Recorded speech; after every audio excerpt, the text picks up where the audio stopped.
It just sounds good, huh? I know. This is fancy water. It is. Cheers. First podcast. Yes. That is the taste of hydration. Ooh, this is nice. It's good, right? Yeah. I know most people are like, I love carrying it. One, because I don't like drinking out of plastic anymore, but it definitely turns heads. People are just like, is he drinking all the time? I'm like, No, nah. that's what I thought when I walked in, and I was like, oh, this is going to be a fun Friday morning. I wouldn't mind doing one here or there. Like if people are comfortable getting a little bit sloshed, not sloshed, but you know what I mean, like a little buzz. Yeah, you could do like a happy hour podcast. Ooh, I like that idea. Happy hour. I want to eventually have I've got to buy more cameras, but have 4 people in here and just like shoot the shit, talk nothing. And it's just like, it's like you're recording a good time out and then just talking shit. Have the TV rocking as well. So you can we talk about something and pull it up and then look at some dumb YouTube videos. Oh, for sure. That'd be so fun. You could get into some interesting stuff by doing that. Heck yeah. Yeah, interesting Could get in conversations. trouble. A lot of truths probably coming out. Getting in trouble a lot. But so we can just go straight into it. For the people listening, watching, Hannah, what is it you do and who are you? Okay, who am I? So I'm Hannah Vogel. I'm a 3rd generation Neapolitan. Neapolitan? So Neapolitan. So it's like I literally thought of the ice cream. I'm sorry. No. So you might not hear people say that around here because no one's from here. Mm-hmm. But so my grandparents migrated down here, and then my parents, and then I'm from here, obviously. So I'm like 3rd generation. So a Naples OG is a Neapolitan. Neapolitan, yep. So when people say that, they're not talking about ice cream or something. So that's I was like, I'm a third generation ice cream. Yeah. I'm like, okay. Yeah. I'm so confused. Well, now you know at least. That's true. So if you're at like a marketing event or something, someone says that, you're going to be like, oh, I know what that is. Yeah. I'm going to act like I know. Like I'm in the know, guys. Exactly. So you're third generation ice cream. Yep. 3rd generation ice cream. Went to FGCU. Mm-hmm. Go Eagles. And then I graduated in like the peak of coronavirus, and I became a roofer. So. And now, yeah, because that's it's quite funny watching people when you tell them. Mm-hmm. It's like it's sort of like there's a crack in the matrix. Like, oh, I own a roofing company, and at first, like, huh? Like, oh yeah, it's crazy. It's crazy, especially like in the beginning. It was a little tough, to tell people that, like, for business purposes. I mean, for networking stuff, it's like it's great and people find it interesting and stuff. But like for business, sometimes people are like, okay, yeah. That's different. There is that. It can be like the strength and then also a weakness. I think everything has a strength and a weakness for sure. Mm-hmm. But I mean, I know, you'd turn heads. People would be like, oh, what? And then it can be a strength as well. But then I know my friend, when he had a motocross team and he started it. His dad was an entrepreneur who made $250 million. Started his own motocross company at 19. And his battle was that no one took him serious. Right.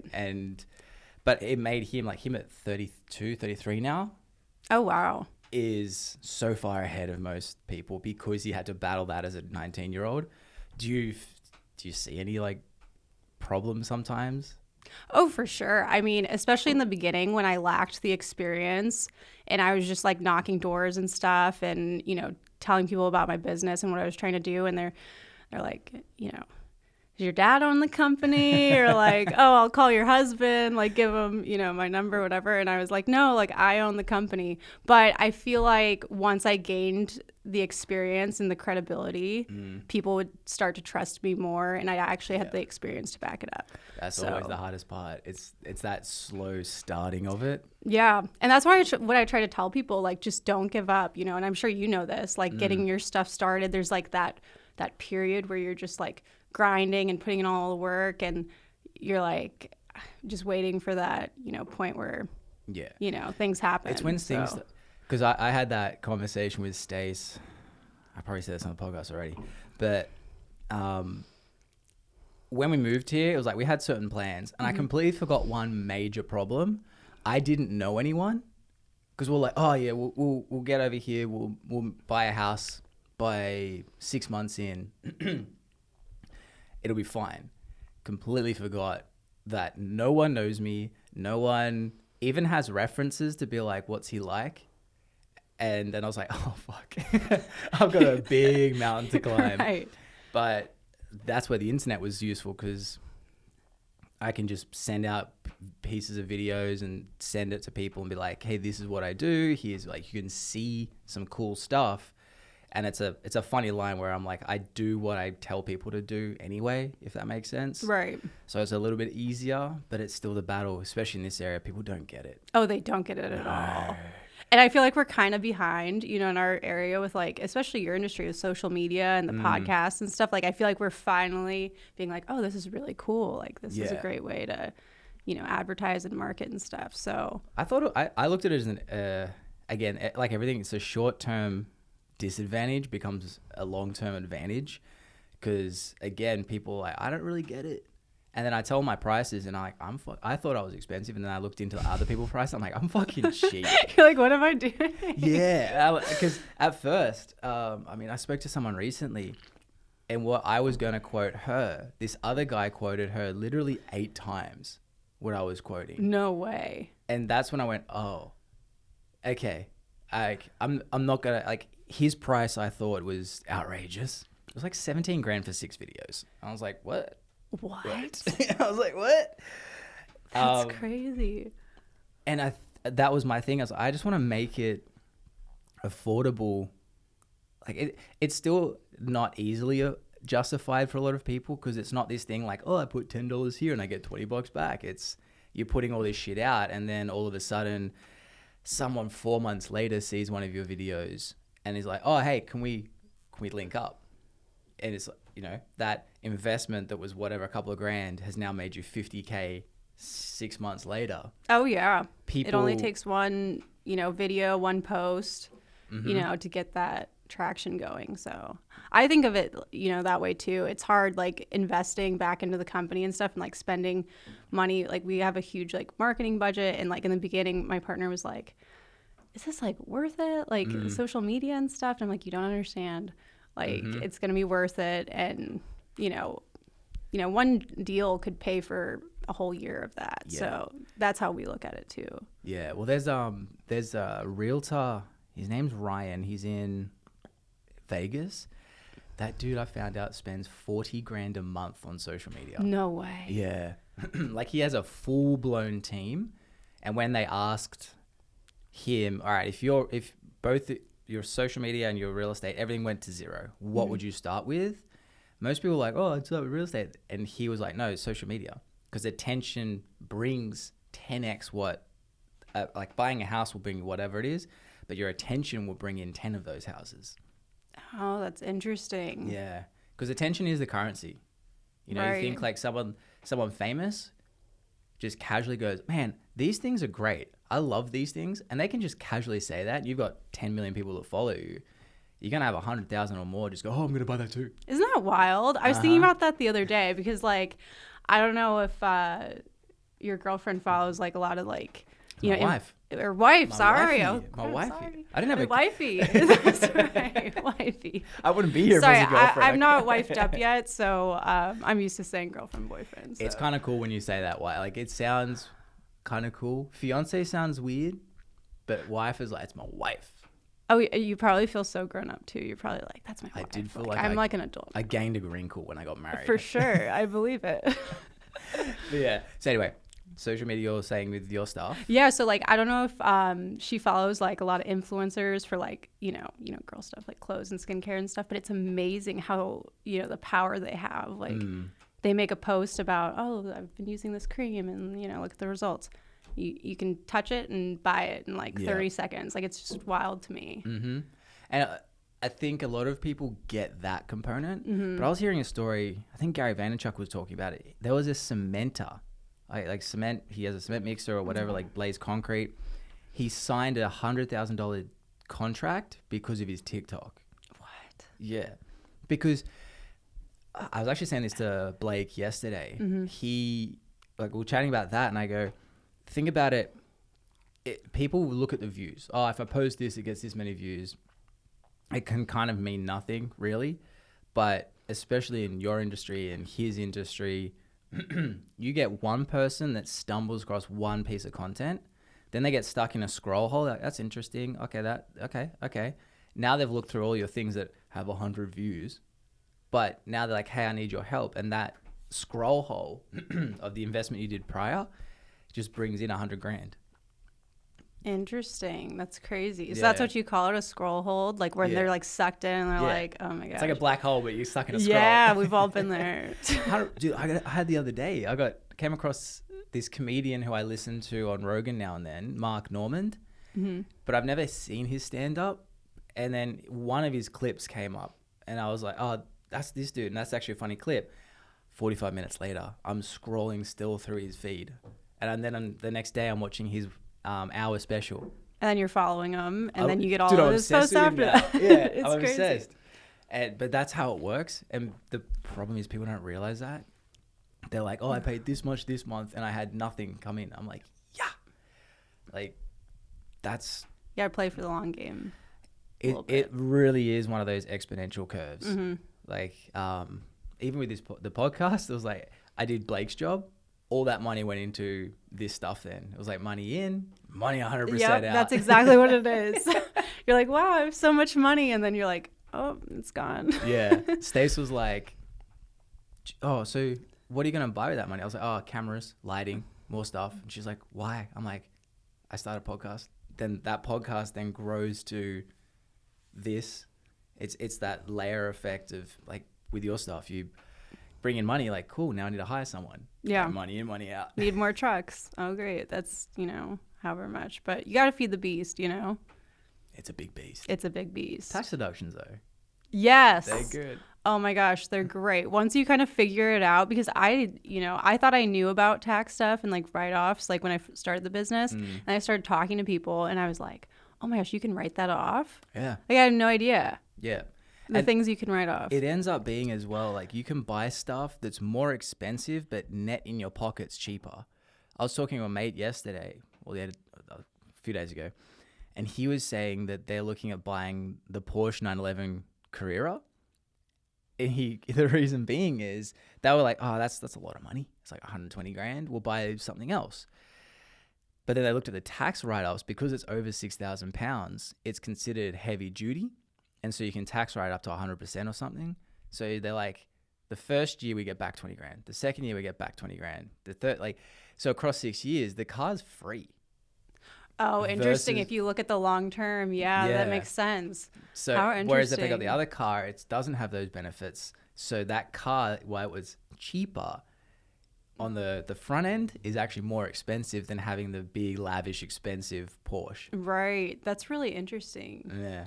Just another reason to start a business, right? 100%. It's a hustle, though. It is a hustle.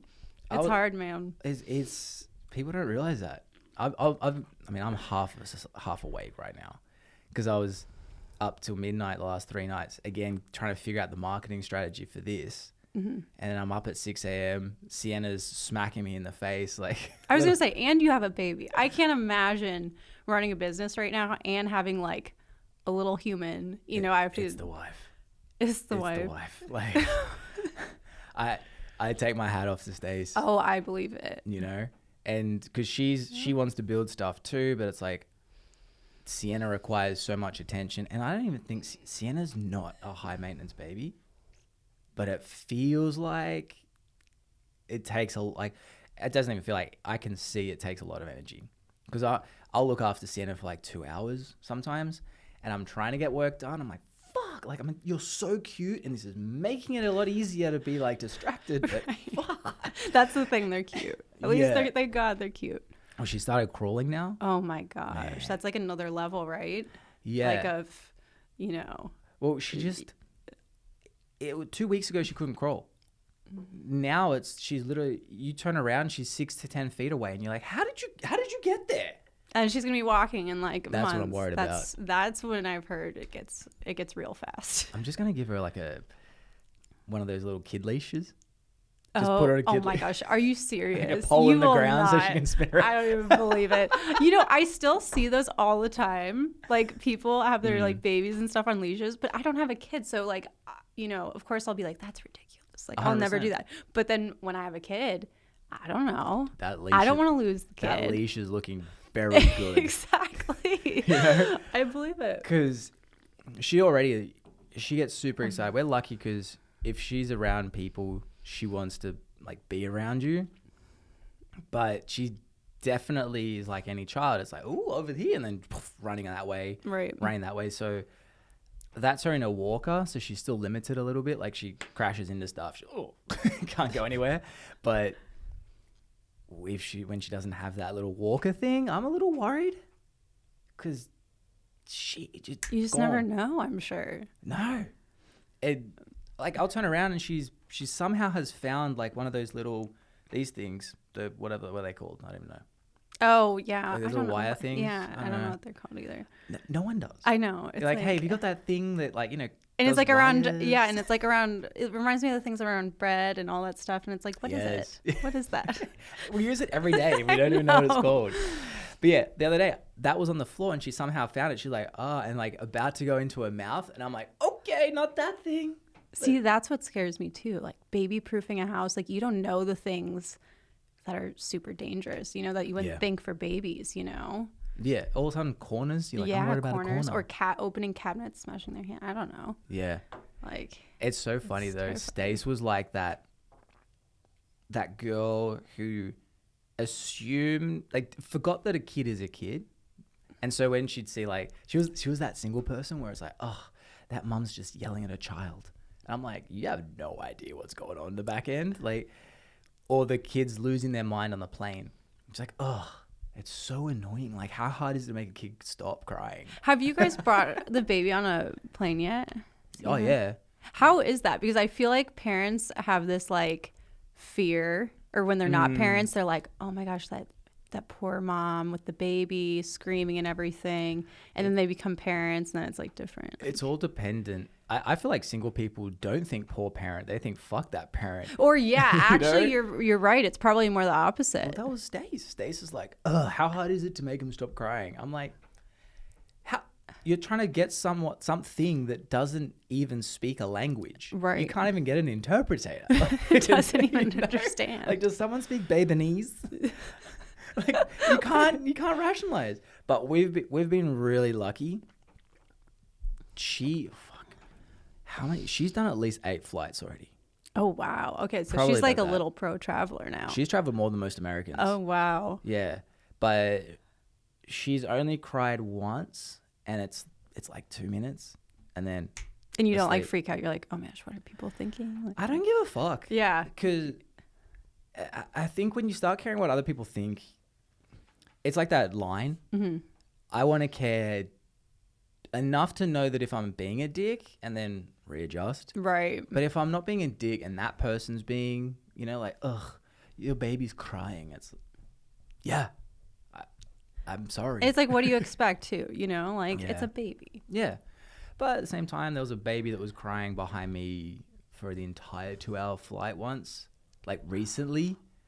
And I was that person texting Stace going, fuck, how, like, what the heck, man? Come on. She goes, see, it's annoying. I'm like, 2 hours is different to 5 minutes. Like, you would get angry at 5 minutes. Yeah, for sure. And yeah, I mean, that's when I feel bad for the parents. Oh, yeah. That's when I'm just like. And you probably know how it is, too. You're probably like, I've been there and I feel your pain. Not 2 hours, luckily. The longest Sienna has cried has probably been like half an hour. Oh, that's not bad. That feels so long still. Oh, I bet. The minutes go by so slow. Oh, my God. To the point where it's just, you can feel yourself getting angry, but you're like, don't. But like the baby has no idea. They don't know what's going on. Just try and breathe. Yeah. Meditate. Like real-time meditation. She's so cute, though. I see your post. I need to meet her one of these days. Yes. And the wifey. You still haven't met Stace, have you? No, I haven't met her. That's true. Well, I feel like I have because I see her guys' stuff all the time. Between you, me, and Blake, we're never in the state. I know. It would be a miracle to get us all in the same state. Yeah. At once. Well, that was why when he's like, oh, I'm in Florida yesterday. He goes, I'm going to the Thursday group. I'm like, I'll be there. And then I realized I like the group, so I'm like, all right, I'll sign up. But Oh, you signed up? I will when I get back. Oh, awesome. Okay. Yeah. No, you'll love it. It's such a rock solid group of people. Yeah, it's a great group. It is. It really is. And I've been to a lot of networking groups, you know, to get business and stuff. I mean, you know how that is. You go to a lot of stuff too. But this was probably my favorite one. Yeah. It's like, what, 70, 80 people? Seems like a lot. I think so. I think we're almost to 70, 75 people. Yeah, it's a lot of people. It's a lot of people. But that was why I did this podcast. Oh, really? Yeah, because I was like, I want to meet people, but I'd rather two birds, one stone scenario where I can meet people, make the content out of the conversation. That's really and then smart. Entertain people in the area so that they can listen into it and they can network. Like, for example, if someone needs a roofer or they need people or they have a use for it, now they can reach out to you if they like this podcast because they know who you are. No, that's really smart. Yeah. That is hitting, you know, two birds, one stone for sure. Quite literally. And no curation. I listened to a few podcasts in the area. I'm like, ugh. It's just so how you going? I'm like, fuck, this is painful. So painful. Well, that is actually a good point because I've actually watched some podcasts. You know how they were all like, they weren't, you know, video podcasts like in the beginning, and you just listen to them, and then people started actually recording them, and you know, the attention span, like if you don't, you know, if you're not interested in the first like minute or two, it's kind of like pretty much, why am I, you know? Yeah. So and it's interesting, but that's how it is around here. They're very like monotone and like serious. So that's true.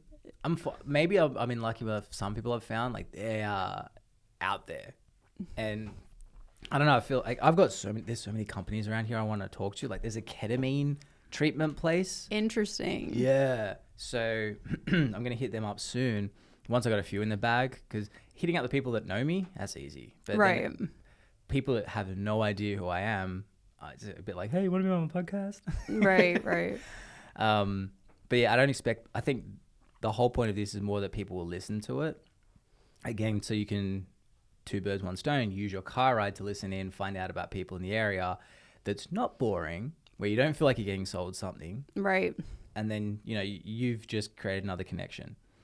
And like the goal too is that people come on here as well, because they're like, oh, cool, I might get some connections from this, not just a chat with Blake. Right, exactly. It's like mutually beneficial. Yeah. And you're also interesting too, because I feel like you kind of have like more of a diverse network of people, you know, like even that guy you're just talking about, like the ketamine person, like that's interesting, you know, like you can have a roofer on one day, him on, you know, another day. Like that's interesting to people, at least in my opinion. That's why I called this podcast That's Interesting. Exactly. I mean, the reason I did that as well was, one, I say it all the time, but I know other people say it all the time. So every time someone says that's interesting, they'll think of this. That's actually a good point. Actually, you know who said that to me? Like the other day, Blake's like, I feel like you say that a lot. He's all say that. Like, oh, that's interesting. Yeah. And he's like, is it though? Like, you just like say it when you mean it. Hey, the one that's worse than that though is people go, oh, that's funny. I'm like, just fucking that laugh. One's the worst one. And they don't laugh at all. That's the funniest thing is they're never laughing. They're like, oh, that's really funny. And you're like, really? Because you're not laughing at all. I'm not getting that vibe. Like, could you imagine if someone walked up and just cracked you in the face, broke your nose, and you go, that hurt. It's the same damn thing. It's just so bizarre. There's did you ever watch Scrubs? Oh, a little bit. I feel like I missed that, you know, the Scrubs. There's an episode where JD wants to break up with his girlfriend played by Mandy Moore because she doesn't laugh. She goes, that's interesting. And he gets so angry at it that he ends up saying to her, I don't love you. And she cries and she goes, it's weird. She's not saying that's so sad. Oh my God. And Turk's like, you're a dick. And he's like, yeah. That's hilarious. No, I forgot about that show. It's great. I think I've watched it 4 times back to front. Really? That's one of those like mid 2000s shows, I feel like. I think it was. That and Community. They're like got that unique, stupid imagination style comedy where it's so outrageous, but there's something so innocent in it, even when they make bad jokes. Mm-hmm. Like jokes that are racist, homophobic, sexist. That comedy seems to get away with it. I don't know about now, but I don't think anyone's trying it. Oh, I don't think so either. I think they're trying to like do away. I mean, because also it's kind of scary these days. Like I'm sure writers are kind of like, can I do this? Can I not do it? Am I going to get hosed for it? So Am I going to get slapped? yeah, I'm going to get slapped literally. Oh my gosh. I still see it. I check the news every morning. It's kind of like my routine. And sure enough, that's still in the headlines every day. Look, it's better than COVID. I'll take it. You're right. I'll take it. Because I'm just amazed that like people are taking the side of Will Smith.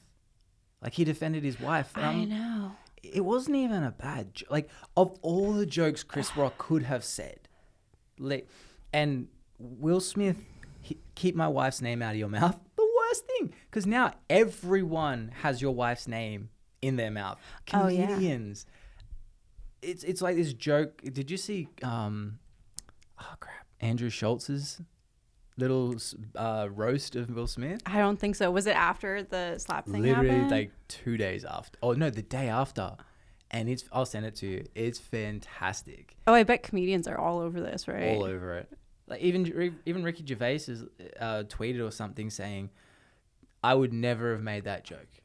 I would have made a joke about her boyfriend." Literally, I saw that too. Like all the material had to make jokes about her, like. And a G.I. Jane joke. I know. And isn't G.I. Jane like a badass? It's Demi Moore. Yeah, like it's Demi Moore, badass.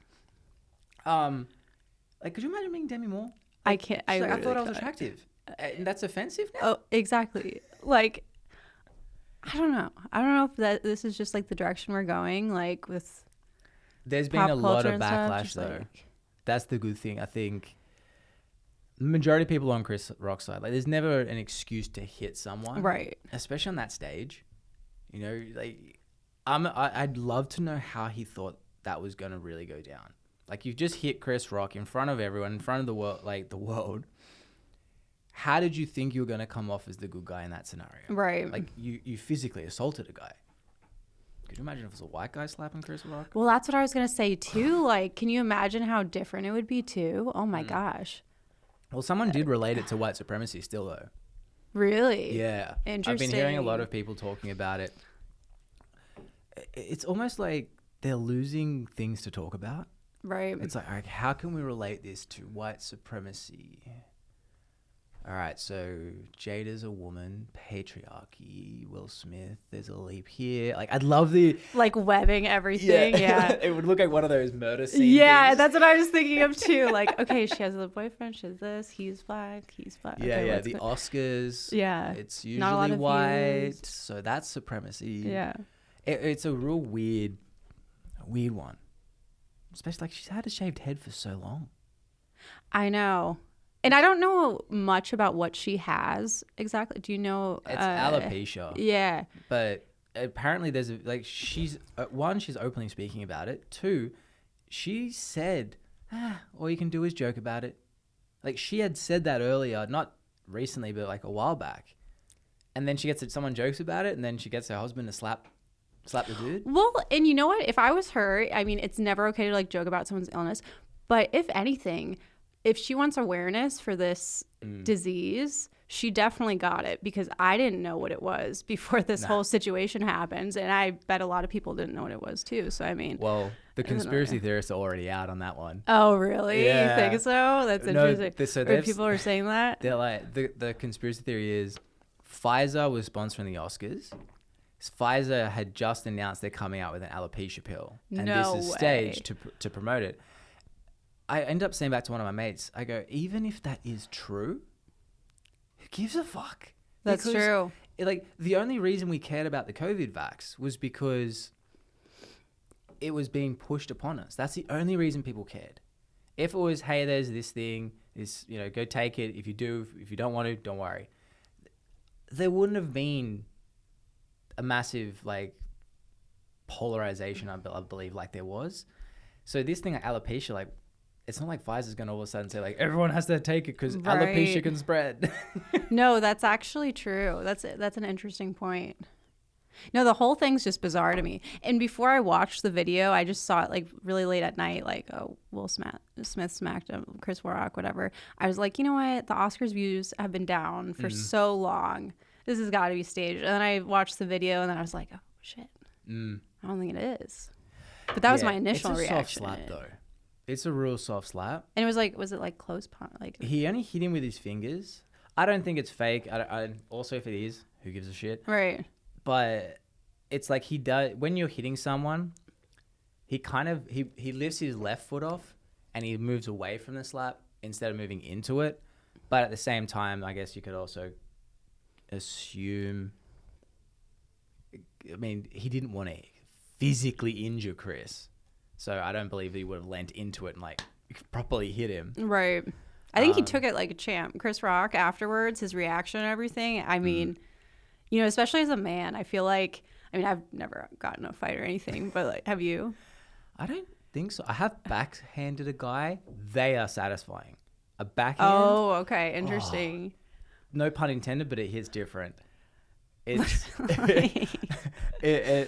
there's something about, and then your body's open, that it's just like, it's such an insulting slap versus the palm. Like right. You're hitting it and then you're closing over. But I could totally see that. An Italian guy, like with the backhand at high school, and just the look on his face, it wasn't even anger. It was like, oh, because he was just like, he just hit me in the backhand. I feel like that's almost like Chris Rock's reaction. He was like, did this really happen? Yeah. Well, I think everyone in the audience was like that. In that moment, fair enough. Everyone's like, what the fuck just happened? But then giving him a standing ovation. When he gets an award later, it's like, are we just going to pretend that this guy didn't assault someone on national television? Anywho's, it's a weird world. It's wild. It's a crazy world we're living in, honestly. I think it's always been crazy. We just haven't seen it. You think? Yeah, well, this is the most visible the world's ever been. Like Ukraine. We've never seen a war start ever in our lives. We hear about it. Like, oh, you know, we just invaded Iraq, and we don't see it. We hear what the reporting tells us. But for the first time, we're seeing, because of phones, you can film everything happening in live time. Like, I was having this discussion with Steve, my father-in-law. He's like, yeah, but Putin's bombing, innocent families. I'm like, have you seen the track record of us? I'm not saying that it's good. I'm not saying it's excusable because we do it, but I'm just saying, like, you can't use that as it's disgusting when I'm like, every country has that history, even in the last decade. Right. No, that's interesting you say that. I mean, not to get political, I mean, think what you want about him, but Trump said the same thing, you know, year or two back, you know, we're not that innocent. Like, you know, no one really seems to pay attention to what we've done. So it's like kind of an interesting thing. I feel like we need to do some self-reflection. Yeah. But the problem is as well, we can do the self-reflection, but all the people in power, I think it's something like less than 10% of the population is sociopathic. But when you get to higher, like when you get to the SEO status and like high politics, that sociopathic ratio gets up to 60 to 70%. Because they're the people that can get that far because they have no guilty conscience. They don't care. Definitely. You know, everything's just a chess piece in this game of life that us minions, we can have empathy, but empathy doesn't beat a crazy person with a gun. Right. So it's that, what is it? It's the tolerance paradox. You have to be intolerance paradox. You have to be intolerant because if you're tolerant, you become the beta, if that makes sense. Oh yeah, I get what you're saying. You know, it's like that mutual respect thing. If you're just tolerant, you don't get respected. But yeah, it's kind of weird. It is kind of weird. But it's kind of like, it makes you wonder in like another 10 years when a war starts, like, can you just go through the war in VR? That's what I'm wondering. I feel like it's going to be like, you know, more like technological, you know, our next war. Like it's going to be interesting. I feel like it's going to be almost virtual. Cause yeah, it's like a cyber. I feel like it's going to be more like cyber virtual. Like you've already got the drones where there's some dude on this side of the world, looks like he's playing a video game basically, and he's just shooting people from the sky. There's that huge detachment, which probably is better for the soldiers' mental health. But yeah, I actually had a good buddy of mine. He did that, and wow, it's actually interesting though, like the mental aspect of it. Like you think that it would be, you know, less of an impact than like boots on the ground kind of situation, but he was completely different after. I mean, it's pretty because I think it's like I read this book once about it. Like it's like so nonchalant what they're doing, you know, with the drones and stuff, that it almost like fucks with you more. They're just like, wait, I press a button, you know, because it's like not a fair fight or something. Yeah, exactly. And it's like, you know, the people don't see it coming. You know, not all of them are bad necessarily, you know, when they go in and do this drone stuff. So it's like, and also you have to actually go out and like identify the people after and stuff. So it's like, it's really tough, but you know, it's interesting how we're like shifting into like more cyber stuff. Hey, could you imagine the first war in the metaverse?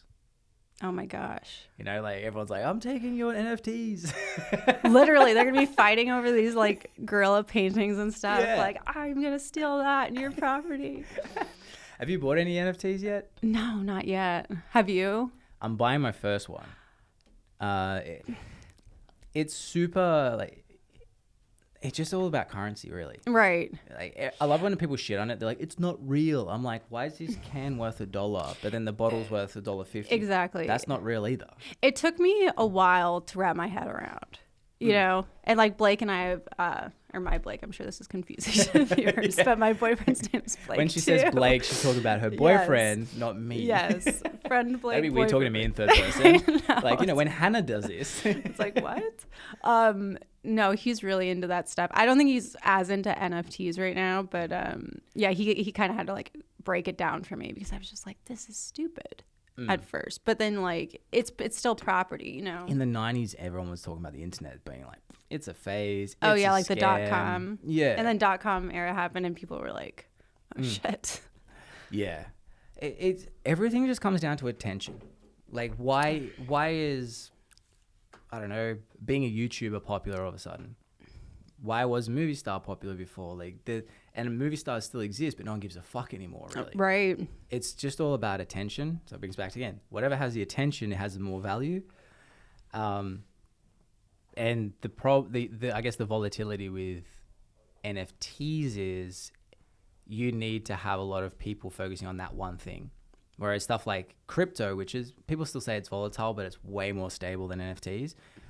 You're like Ethereum, and this is not financial advice for everyone listening. This is my opinion. I have Ethereum, so I wonder what you're going to say. Ethereum, I like it because it is the currency that the NFT industry, I guess you could call it, that's their currency. So it'd be like investing into the American dollar. Yes, it's still volatile, but it's also not. I mean, I'm up 42% from 3 months ago. Right. You know? Yeah. So because it's being used as the currency for a major industry, that one's more solid. And same as Bitcoin. Bitcoin's like, I guess, the godfather of crypto. So that one's the most... The OG. That's the OG. It's, if you were to invest, I mean, all I do is dollar cost averaging. Just buy it here and there, whatever. I don't try and time it in dips and stuff. I'm like, if I buy this and then just hold it, put $100 a week in, just even if it goes down, if it goes up, still do it. And yeah, sometimes I'm like, oh shit, I'm down $5,000. The next day I'm like, oh, I'm up 7. It's so interesting to me because like Blake's the one who really got me into it because he knows a lot about it. I mean, you guys could probably sit and talk hours about this stuff, but it's very emotional, like way more emotional than I thought it would be. Look at the stock market. Yeah, it's crazy. The same. Like you really have to be, you know, like in a good mental place to like play around with some of this stuff sometimes, I think. I think once you realize that money, that type of value of money has no... It doesn't change anything. You just have to like points in a game. That's the way I look at it. Like Yeah, but not even like, you know, one day, like I said, I'm like, oh, I got 20 grand. Next day, I'm like, oh, I'm down to 12. Like, my life's still the same. And then it's up, you're like, oh, I'm at 38 again. Like, Right. what happened? Like 2020 made me realize that a lot of money really is just bullshit, because stock market crashes 75% within, like, the stock market is meant to be an indicator of how the world's doing. The whole world's in lockdown and the stock market is 50% more inflated than it was pre-COVID. That's when I was like, oh, this is all just bullshit. Right. Like, is this really the reflection of the world that we're looking at? Highest unemployment rate in a decade. But the stock market is crazy great. Yeah. I don't get it. Yeah. It's wild. But yeah, if my first NFT I'm going to buy is going to be it has to be a Vileplume. Oh. My Pokemon of choice. Oh, wait, what is that again? It's my Pokemon. Well, yeah, but which one is that? It's the big flower. Oh, yeah, I know what you're talking about. That's your favorite one? Heck yeah. Interesting. Okay. Have you not seen my collection? It's a little problematic. I think I've seen some of it. I think you've posted a little bit about it before. Yeah. So I don't know if that's like the full thing. I've seen you like post some cards and stuff. And I'm like, oh, he's got a... I don't know how much I've spent on Vileplumes alone. Luckily, they're cheap. If I was a Charizard, it's like, if I want the equal collection, I'd be paying like a couple of millions of dollars. This one, it's like a couple of thousands. So, but they're super rare. There's like I've got one of ones in the whole world, one of twos, threes, and I'm like just hunting down. So their value is still crazy, or like how does that work? It's come down a fair chunk. Again, because there was COVID seemed to spike a lot of hobbies. So yes. Pokemon went fucking like 10x, and I came in at the 10x point, and I was like, "This is how it's always been." And I was like, fuck. You're like, "This is normal." I bought a shitload, and then lost money. Stopped trying to make money off it, and I was just like, I'll buy it because I want to collect. And so Vileplume was my poison of choice, and it's wild now. I want to set up a proper studio eventually, and I basically will have like trees and Vileplumes everywhere. Oh, that'd be awesome. See, I think that stuff's cool. Like, it's like also a cool hobby for you too, I'm sure. The wife doesn't get it. I was gonna say, that was my next question. What does Stace think about it? She's like, you spent $300 on a piece of cardboard? I'm like, yeah.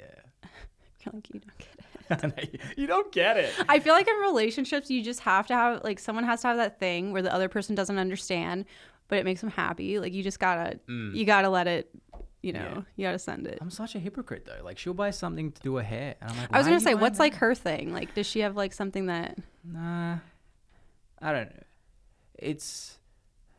I'm well aware of my hypocrisies half the time, because like I got 2 more Vileplumes in the mail yesterday, and she's like, "You got more?" I'm like, "I don't have these ones. Now I do." She's like, "Fuck Blake." See, that's how my Blake. I think the most comparable thing is like with makeup. Like he's like, "What is this? Like, why is this like little tube of lipstick like $30?" He's like, that doesn't make sense to me.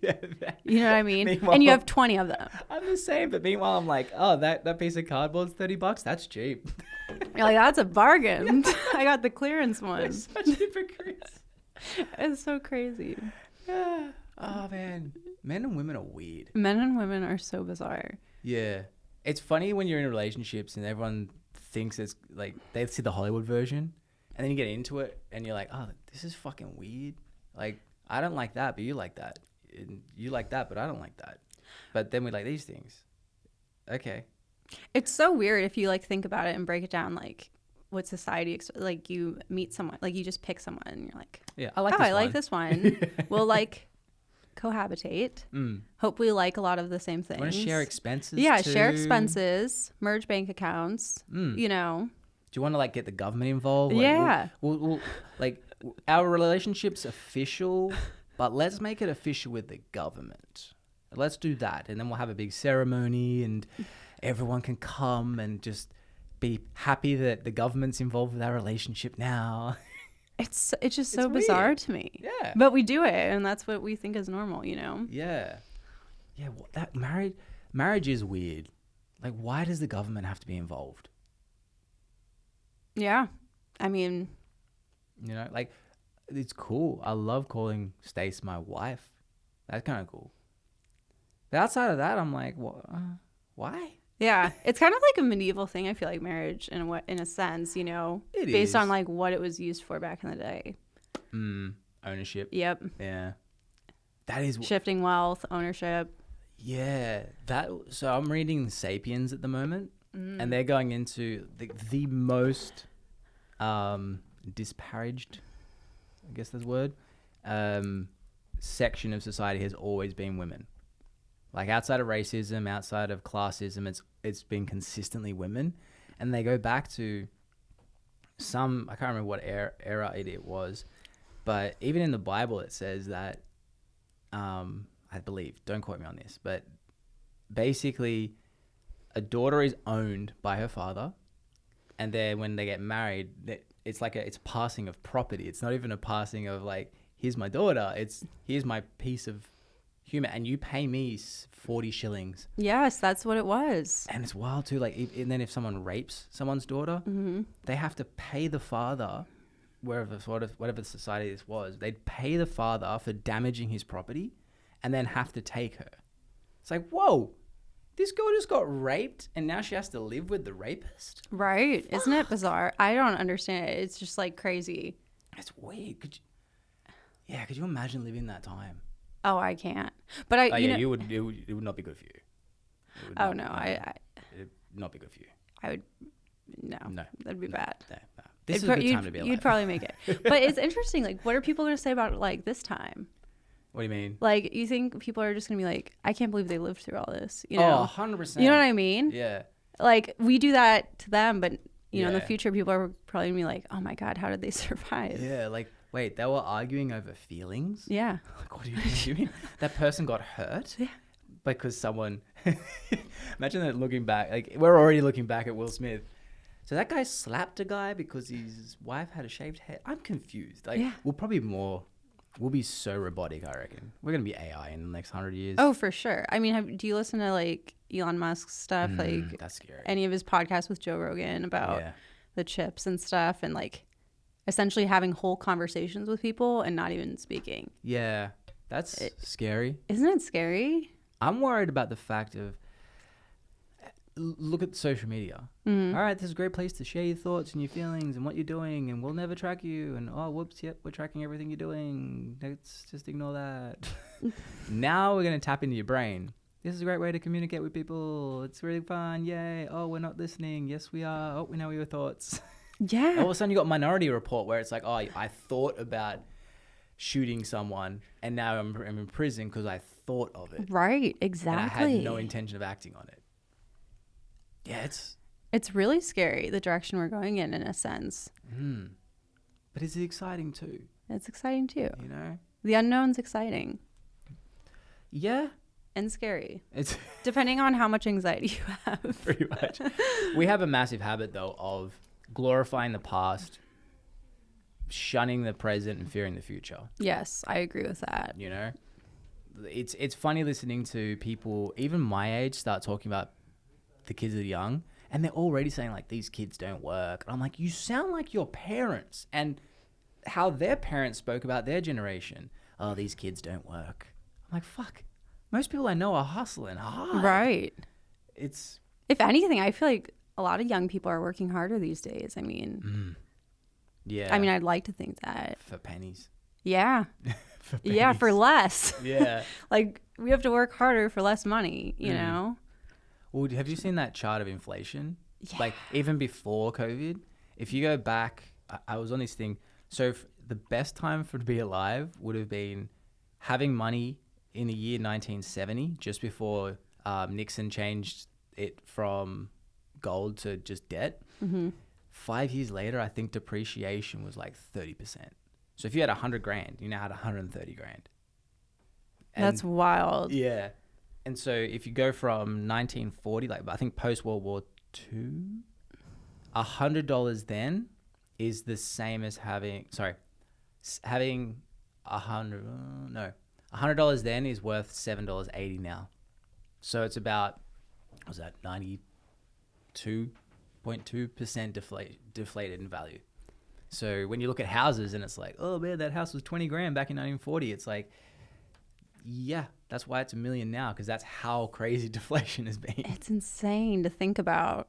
Even with the housing market, like, you know, back then, buying a house for, you know, 30, 40K, like, I don't know, it's crazy. Yeah. Like, that'll never happen again. Oh, some states. I mean, a house, maybe not. Right. Like, I'm talking like house. You're going to put your family in it for the next, like, 20 years, like the house, you know what I mean? Very few people stay in a house for long, though. I know, that's not a thing anymore. We don't work for long. Like, you don't work at the same place. I remember when I started personal training, my mom's like, Blake, you got like 10, 15 years at max with this job. And I'm like, that's a long time. Like 10 years? Yeah, it's crazy. Like, I got out in 6 years. I wonder, do you think it's like how we are with our attention these days? Like how that's kind of changing? Like we were talking about with social media, like, I wonder if it's like a thing where it's a combination. We've got a lot more opportunities. Like pre-internet, it's like you had to know someone by mouth, right? Or you're reading the paper. Here now, it's like you have people poaching you the whole time. That it's like you can get into a job, work there for a year, and then leverage your position so that someone else poaches you for a 30% pay rise. That's not lack of attention. That's, I got a better offer. Right, for sure. It's the same with people saying, oh, attention spans are terrible now. Attention spans aren't terrible. They haven't changed. It's just that we're so used to having another notification come in that it's just another distraction. That's why I cut off. My phone doesn't have any notifications. They don't even pop up on my screen half the time unless it's a text message. My emails, I don't have any email notifications because I'm really? Well, it's not an emergency. Like if you break your leg, like snapped in half, are you calling or emailing the ambulance? Yeah, that's a good way to look at it. But honestly, for your sanity, I feel like that's good, you know, that you're looking at it that way. Like even with like clients and stuff, you know, I used to have this thing where I was like, I need to be at their beck and call. Like if someone calls me at 9 o'clock, I'm taking it, like no matter what. And, you know, most of those calls were like, oh, I'm on the fence about this shingle color. Like, what do you think about it and stuff? And I'm like, you know, this is bullshit. This is an emergency. Like, you know, like it's just, and I would go insane. Like, so. That's why have you heard of, do you have like a thing where your phone can actually have 2 different numbers? Yes. Yeah. I have this app where I actually like, ring? Yeah. Unfortunately. Yeah. No, I had a guy on here who does that. He was explaining. I was like, that's kind of cool. That's very interesting. I mean, I'm not at that point yet where I don't feel like my job will ever be becoming like high maintenance people. Half the time it's like, I mean, I messaged one guy a plumber, I did a video for him, sent him the video, hadn't heard from him for 2 days. And I was like, fuck, is he pissed at me? And then I called him, but he was busy. But then he texted me, he goes, yeah, looks good. I'm like, oh, so that's approved? Yes, yeah, it's cool. I'm like, okay, great. So fantastic. So funny. Like, I'm like, I feel like my job's the opposite. Right. No, that is nice. You know, you get to meet really cool people, make content, learn a bunch. Like, yeah, I feel like people can't be that high maintenance with you. Like, I hope not. I hope so not. fun. Maybe I'm just getting lucky with my clients. Like yeah. Blake was the same. I was like, all right, for creating your content, just tell me stuff. So I'm learning about public adjusting to create content for him. I'm like, oh, I didn't even know this was a thing. And he's like giving me like little insurance tips and how they do this and that. And I'm like, huh. Those videos look great, by the way. Oh, thank you. They're awesome. Yeah. No, I'm excited to get some for our company out there. Yeah. That'd be awesome. I was talking to Jordan the other day because I don't know how much she relayed to you because I thought. Oh, yeah. She told me about that. Yeah. Because I go, Hannah's on the podcast. And she goes, she is? Even Blake. You didn't even tell Blake. Or maybe you didn't even I think I did, but Blake's week has been so like crazy. I don't know if you and Stace go through this sometimes, but like you'll tell her something and a few days later you're like, I'm doing this. And she's like, what?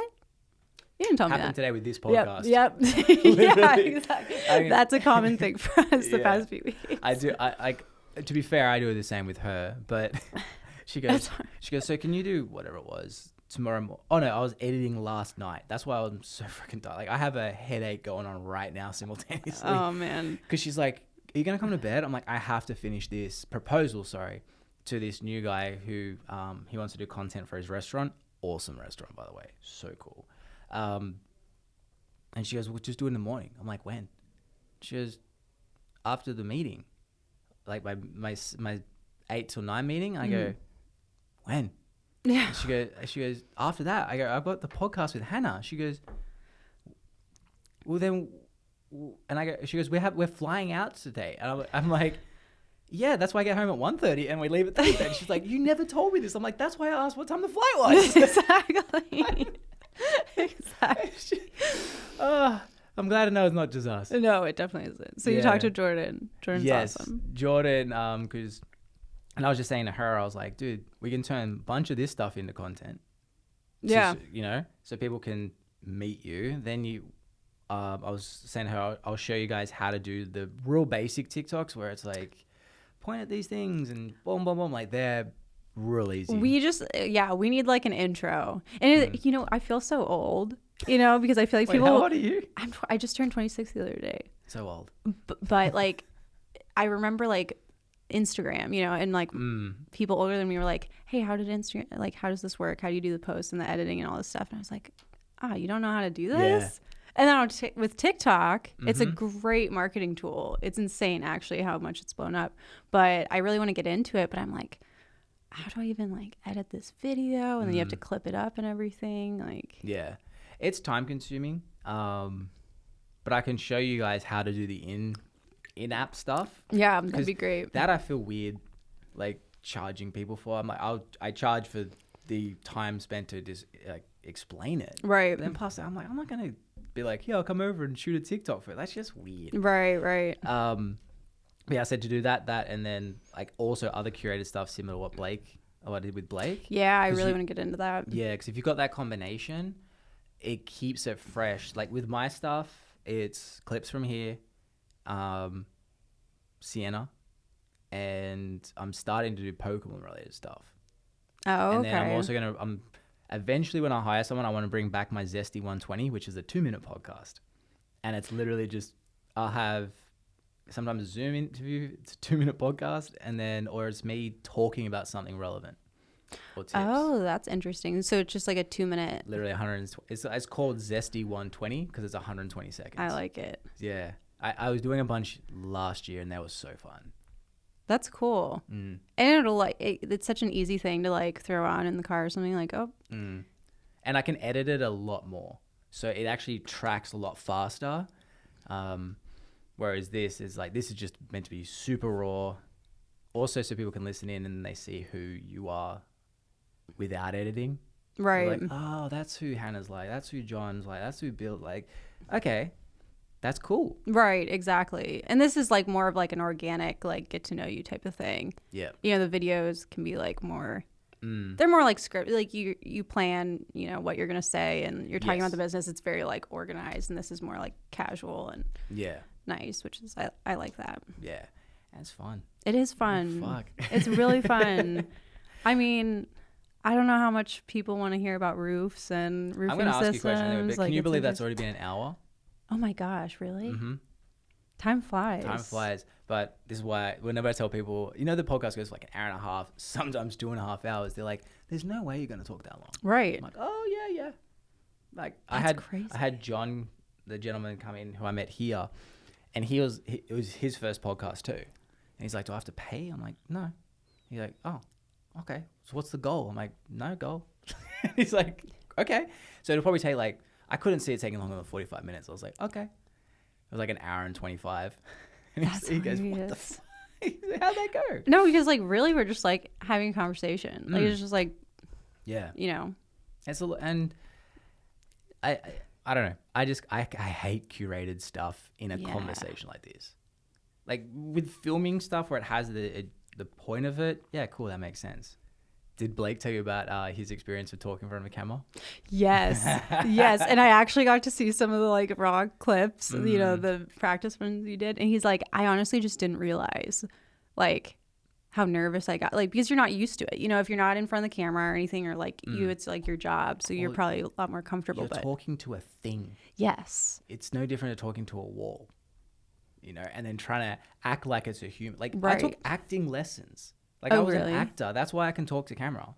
Oh, And even that, okay. even with years of acting, I still have the, okay,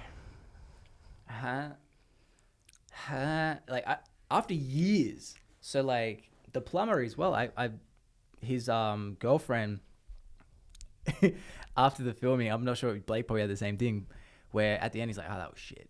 That was terrible. Like the plumber was like, it was terrible. Like I need you to come next time because it was this, this, and this. And then he sees the edit and he's like, huh? I'm like, yeah, there's a lot that goes in the background. Oh, like making sure, you know, you get the right clip and it looks Right natural. Yeah. Like the right clip, but then also so much other stuff. Like you can jimmy it up only so much. I mean, I can't, there's some things with tonality that it's like, you can tell that they're saying it another take because they start the same volume. Oh, yeah, I know what you're saying. So there's some minor things like that I can't change, but a lot of it you can really manipulate a fuckload. Really? Yeah. That's good to know, though, for my videos. Yeah. Well, people don't realize that. That's why I was chatting with this guy at the restaurant. I go to him, I'm like, just so you know, because he's had guys before and they never worked out doing like editing on apps. And so he goes, you know, what apps do you use? I'm like, I don't. You know, those apps are great for very basic stuff. Right. But I go, just so you know what happens in the back end and why I charge what I charge, which again, still cheap. I go, that 36-second video you saw, that was an hour and a half of editing. And I go, and that was basic. If I wanted other like stuff, I'm like, you're looking at 2 hours. That's crazy. 2.5 hours maybe. Like people don't realize how much goes into it, huh? Yeah. But it's like everything. Like right. That's why we pay roofers.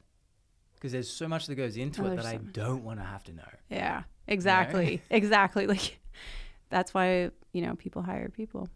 Literally. That stuff, yeah. Outsource. That's why I view, yeah. Because, well, we may as well just chat on here. With the content, is it sort of the same goal of reaching people? Are you limited to this area, or is it like similar to Blake, where he's like, anyone comes across us, we can make it happen? Not as much as Blake. We're more like Southwest Florida focused. So like Naples, Cape, Fort Myers.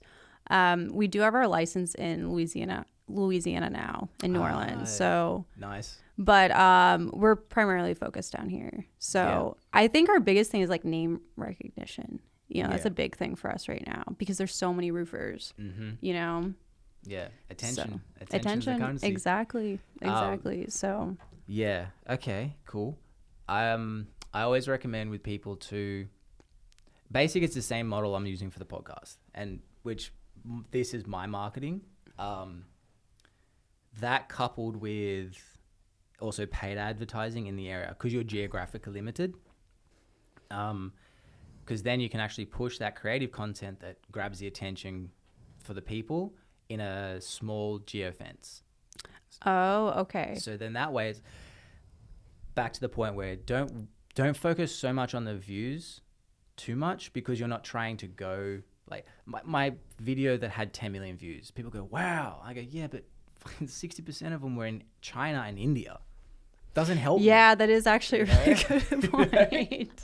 So whenever I mention to people, don't try and go too viral, as long as it's genuine and it's engaging.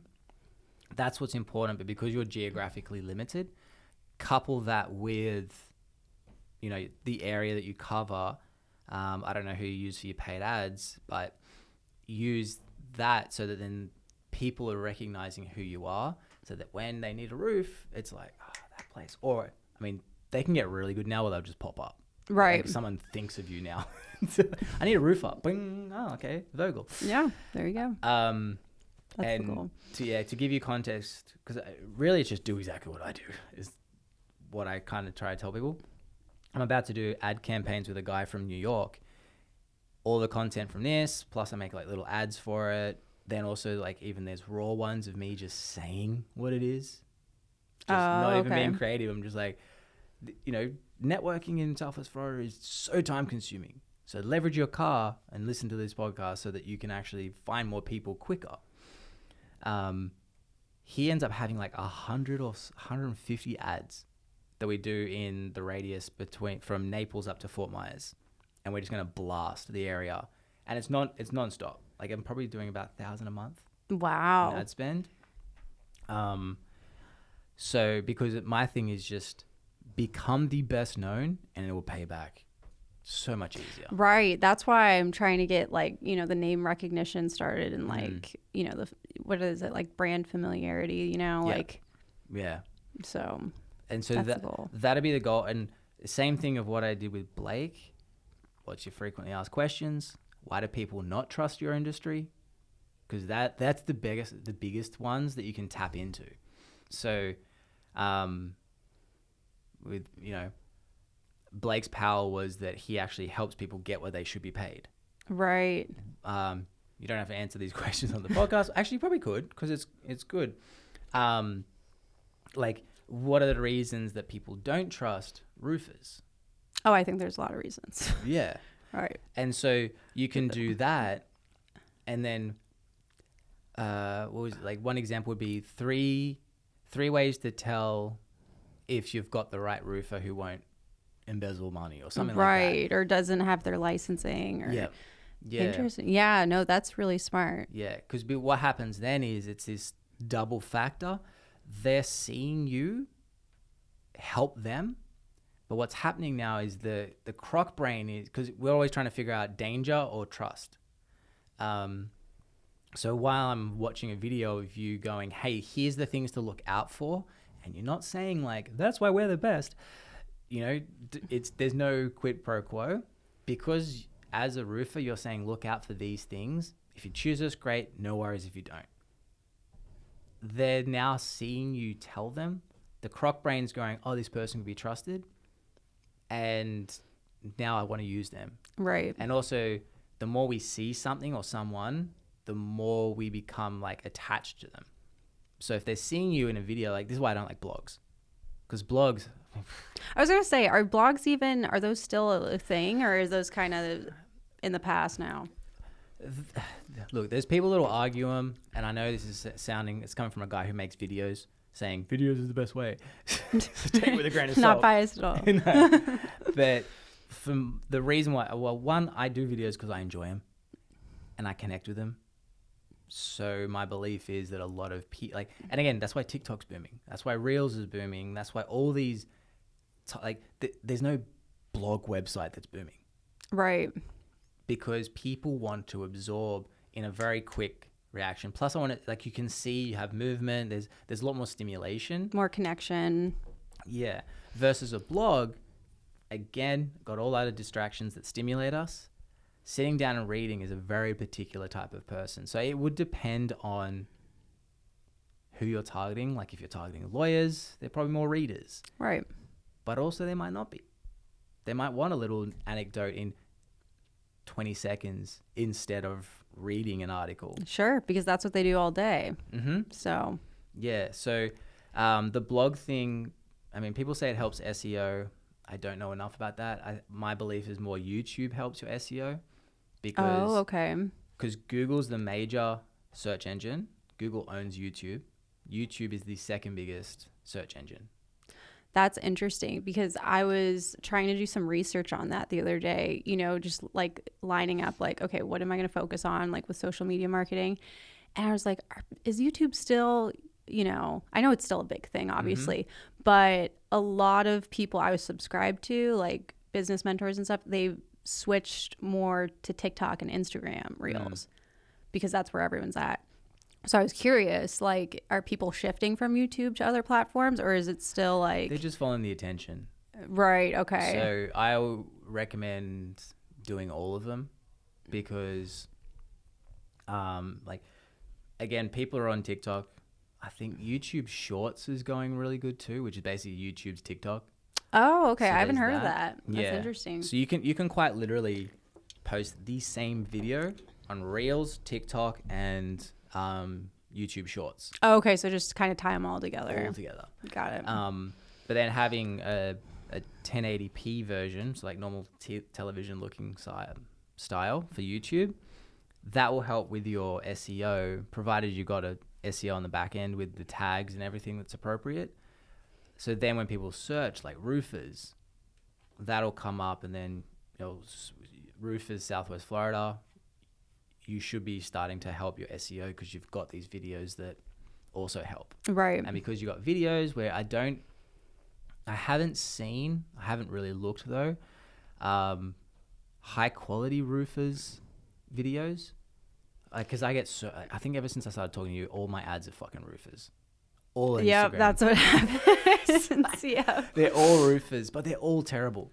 Yeah, it's interesting. And that's, nothing against, like, I know some great roofers in the area that are trying to get into the social media game. But, like, if you look at it overall, they're not really into the whole, like, social media marketing yet, I feel like. As far as doing the videos, the reels, like, that's not a thing for that industry yet. And they lead with the product, which is right. Which is not good. The product should be secondary. And I know that sounds so weird for people, but we stop scrolling when we see a face. Oh, interesting. Okay. Because we feel, again, the croc brain, danger or safe, kicks in as soon as you see a face. We can't fight that. So it's going to stop the scroll a little bit. A inanimate object, I don't feel rude. Right. Like, it's a roof. All right, bye. Yeah, exactly. Cool, boring. Versus, like, and again, this is where I think your strength is also being a young, attractive woman, because it's going to stop the scroll for a second. People go, what the fuck? And then you're like, what you talking about? Roofing? What the fuck? And now, now you've planted that seed in it because it's unique. And you've always got to find that unique thing and not, I don't like succumbing to the industry, which most people do. Mm-hmm. Well, in the industry, they do this. I'm like, I don't give a fuck. Right. Like, because the people out of the industry don't give a fuck. Exactly. And the people out of the industry are the ones that are buying your shit. Exactly. They're the ones that matter. Yeah. So I always say, like, doing a good job is the bare minimum. Like, I can't stand when people are like, we can be trusted, we're good. I'm like, shut up. Like, we do great work. Great. Yeah. Thanks for doing what you should do anyway. Yeah. Yeah. Like, don't. Not ripping me off. Well, that's why I align marketing for any business. It's just like dating. Okay. So and most people advertise like that fuckboy at a bar. Like, hey, baby, like, I've got a suit. Have you checked out my car? Like, oh, I love Bitcoin. I want so many Bitcoin. Yep. And like, or it's, baby, you can trust me. No, fuck off. Like, leave me alone. I'm trying to have a good night. Versus the guy who is just having fun with his friends, and then like, hey, how you going? Oh, hey, and little chat. Like, oh, it's good to see you. Like, they're just being them. And then that's what pulls the person in. Exactly. And so if your content is like that, the mentality of the viewer shifts, because also back to dating, first date versus third date. The first date, you're across the table, a little bit awkward, figuring each other out. What's going on? Do I like this person? Like, what don't I like about him? Versus the third date, you're on the same side of the table. You're a little bit closer. You're like, you both want something more from each other. Right. And you know enough about each other. Connections established. Mm-hmm. There's that 3-date rule. Usually that's when you take them to bed, That's what content's meant to be. So content does the first and second date for you, so that when you're watching it, again, at first, I'm just trying to find out some tips on who to find, or whatever you're trying to find, but you're giving them that information for free. Right. And now they've built that relationship of 1 and 2 that they call you, you're on the first date because you're like, who the fuck is this? But they're on the third date going, I want something more from you. And so the actual sell isn't really a sell anymore because they've already bought it mentally. Right. See, I even have I have these experiences that you're talking about, like with clients. Like, for example, we did an estimate on this lady's house in Naples, and she wanted a re-roof done, and we gave her the estimate and she was happy with it. But then she's like, oh, like, I know this guy down the street who said he can just put shingles like right on top of my house, right on top of my roof over the old shingles, and it would be half the price. And I was explaining to her, I was like, you know, that's not going to pass inspection. You know, that's not under Florida building code. It won't pass, and you won't get insurance in the future. So I explained that to her, and I was like, you know, I know you want to save money, but like it's going to bite you in the long run. So I was like, if you don't, you know, go with us, that's fine, but please don't, you know, go with a roofer who will say, you know, he'll do stuff like that. So, you know, she ended up going with us, you know, a week or two later, which was awesome. But I think that's the main reason why, like, I established the trust with her. You know, I showed her, you know, the right way that roofers are supposed to do it. But basically what I'm getting at is like, I need those experiences like reflected in a video that like, you know, you can trust us, you know, to do your roof. Yeah. So, and you build the trust without saying trust. Right. That's exactly. The cool thing. One example was Dr. Michelle. I reference her a lot because she's great. She did a few videos with me because Blake doesn't post any, so I haven't got any case studies yet. Oh, Blake hasn't? Yeah. But Michelle, she had last week, like the first week she put the videos up and she just did the website package, like putting a video at the top of the header, above the fold, and then 3 case studies in a way. But I'm like, don't tell me, like, if you have type 2 diabetes, do this. Don't say that. It's commercial. It's also, you like, fuck off, don't tell me what to do. That's what happens in the person's back of the mind. Because now people I'm don't telling like being you, told. No. Versus, I go to her, I'm like, I'm going to stand off camera. You talk to me and tell me about a situation where a guy like that you treated. Just tell me about it. And like, 1, I'll see the enjoyment that you had in helping that guy. 2, I'm listening to you talk about someone else. So my defenses are down. And then within a week of her posting it, she had one person call up and be like, saw the video, it's really cool. Like, so what's the next step? So that was easy. And then last week she had someone sign up for a year with her. And she's like, I never spoke to him. He just went through her videos. He was like, okay. It must have resonated with one of them and just went, all right, I need to commit to a year. That's interesting. But it also makes sense because, like, I don't know if you do this, but looking at companies and stuff to hire on, you know, you always check their social media. It's like a thing, you know, and if you see like 0 posts or like 1 post, like a year, like from like 2019, it's like, okay, what's going on here? Yeah. Which is crazy. Like, our world is like that now, but you know, it's like, it's also that short-term mindset. I'm putting money into this thing. And because you can't easily draw a correlation with it, that's the hard sell for me.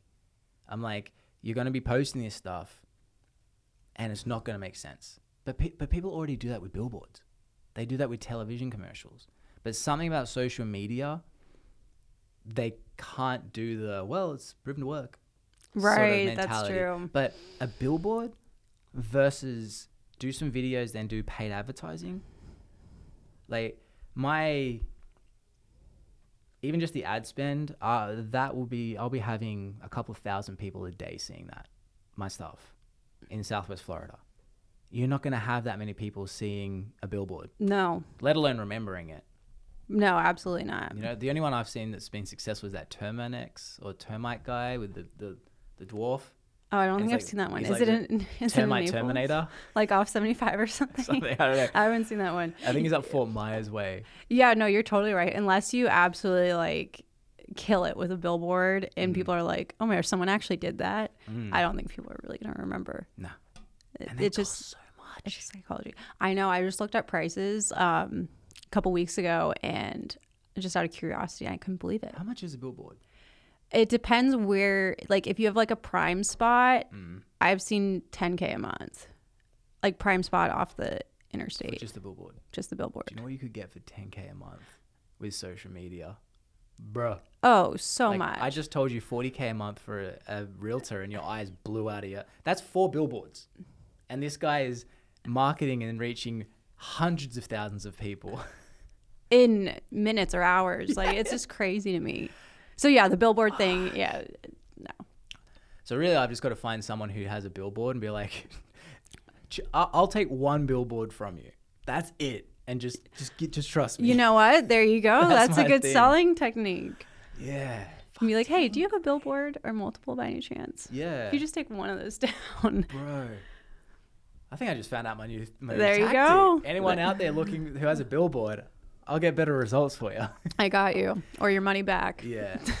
It's just, I mean, look, I've been going through the same problems with my father-in-law with that sort of stuff. He doesn't understand it, and I get it. Oh, like he's kind of old school still? Yeah, like he's 60.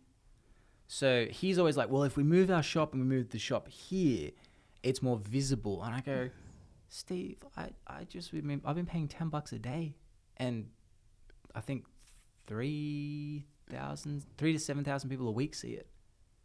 I'm paying $70, and you want to move the whole shop. Whole shop. I'm like, fuck. I'm like, just give me that money, bro. You know?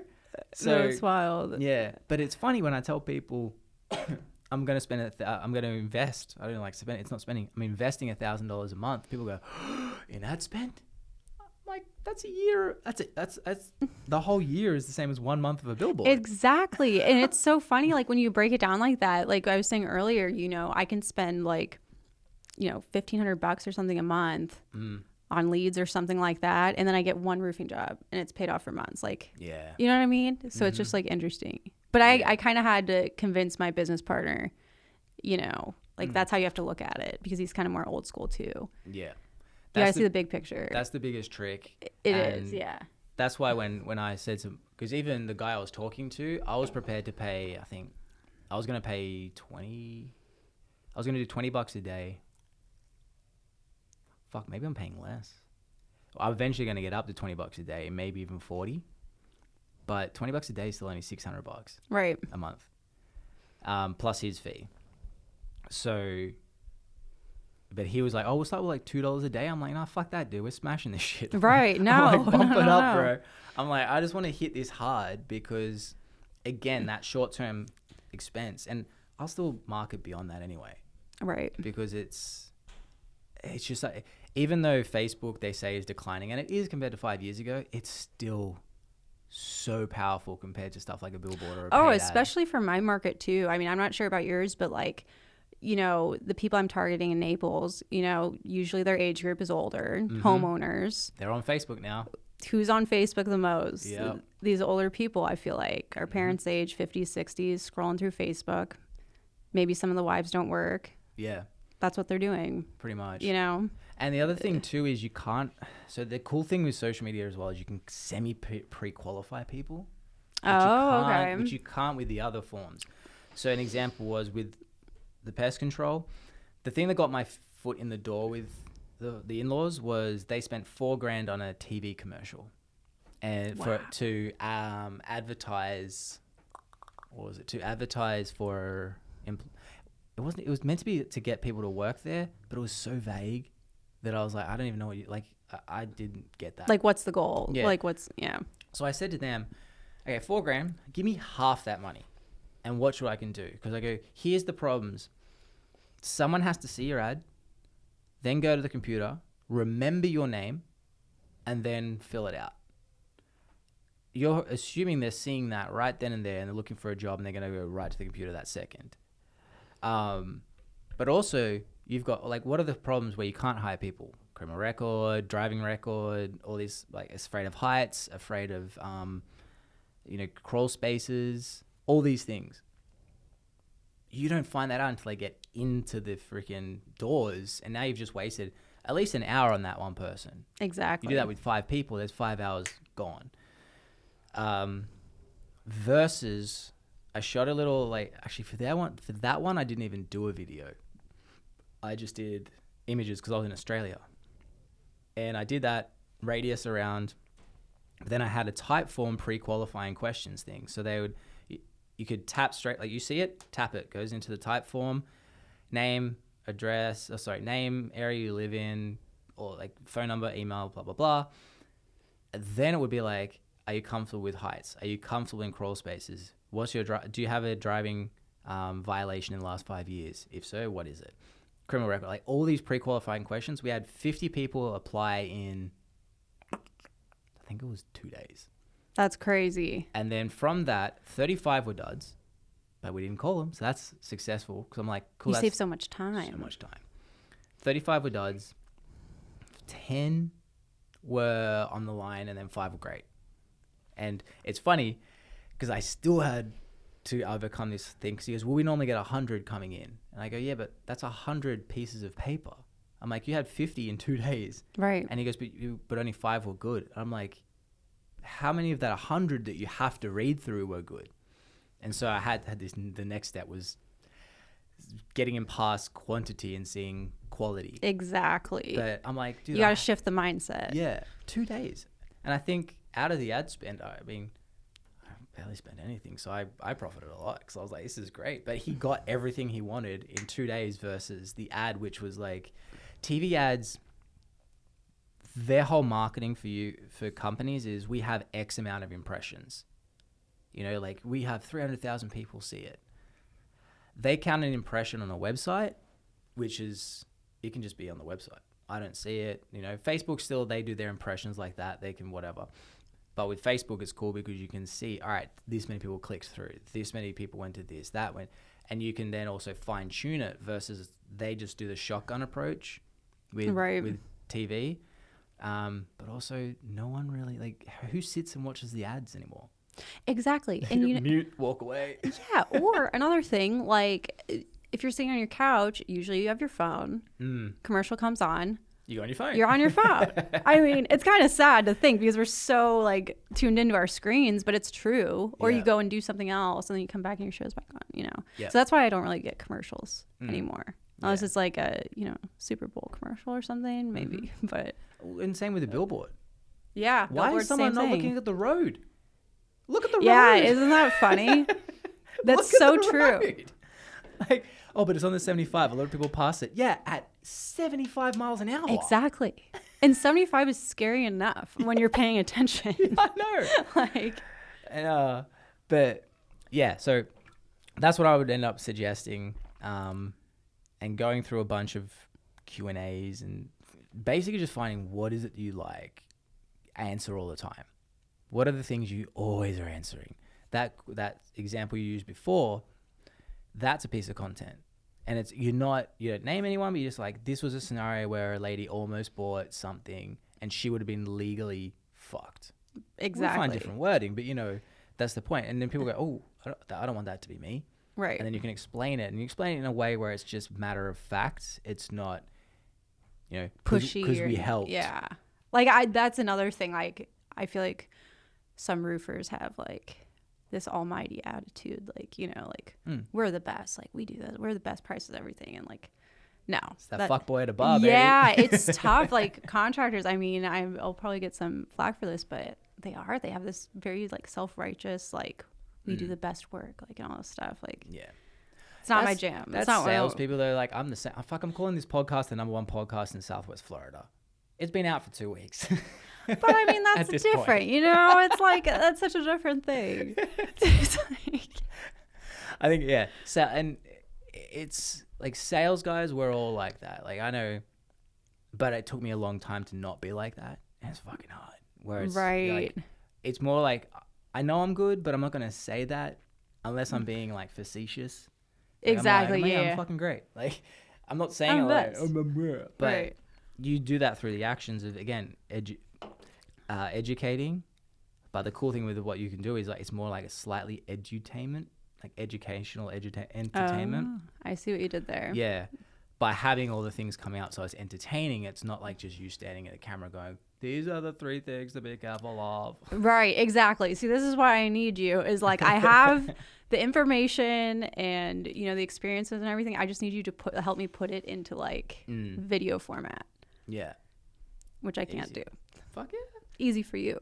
Huh? Easy for you.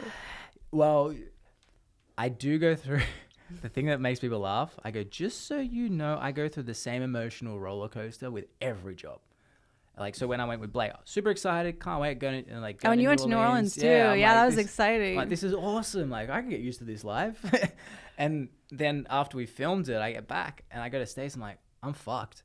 She goes, what? I go, I don't think we shot enough videos. I think I'm gonna have to give the money back to Blake. Like, this is terrible.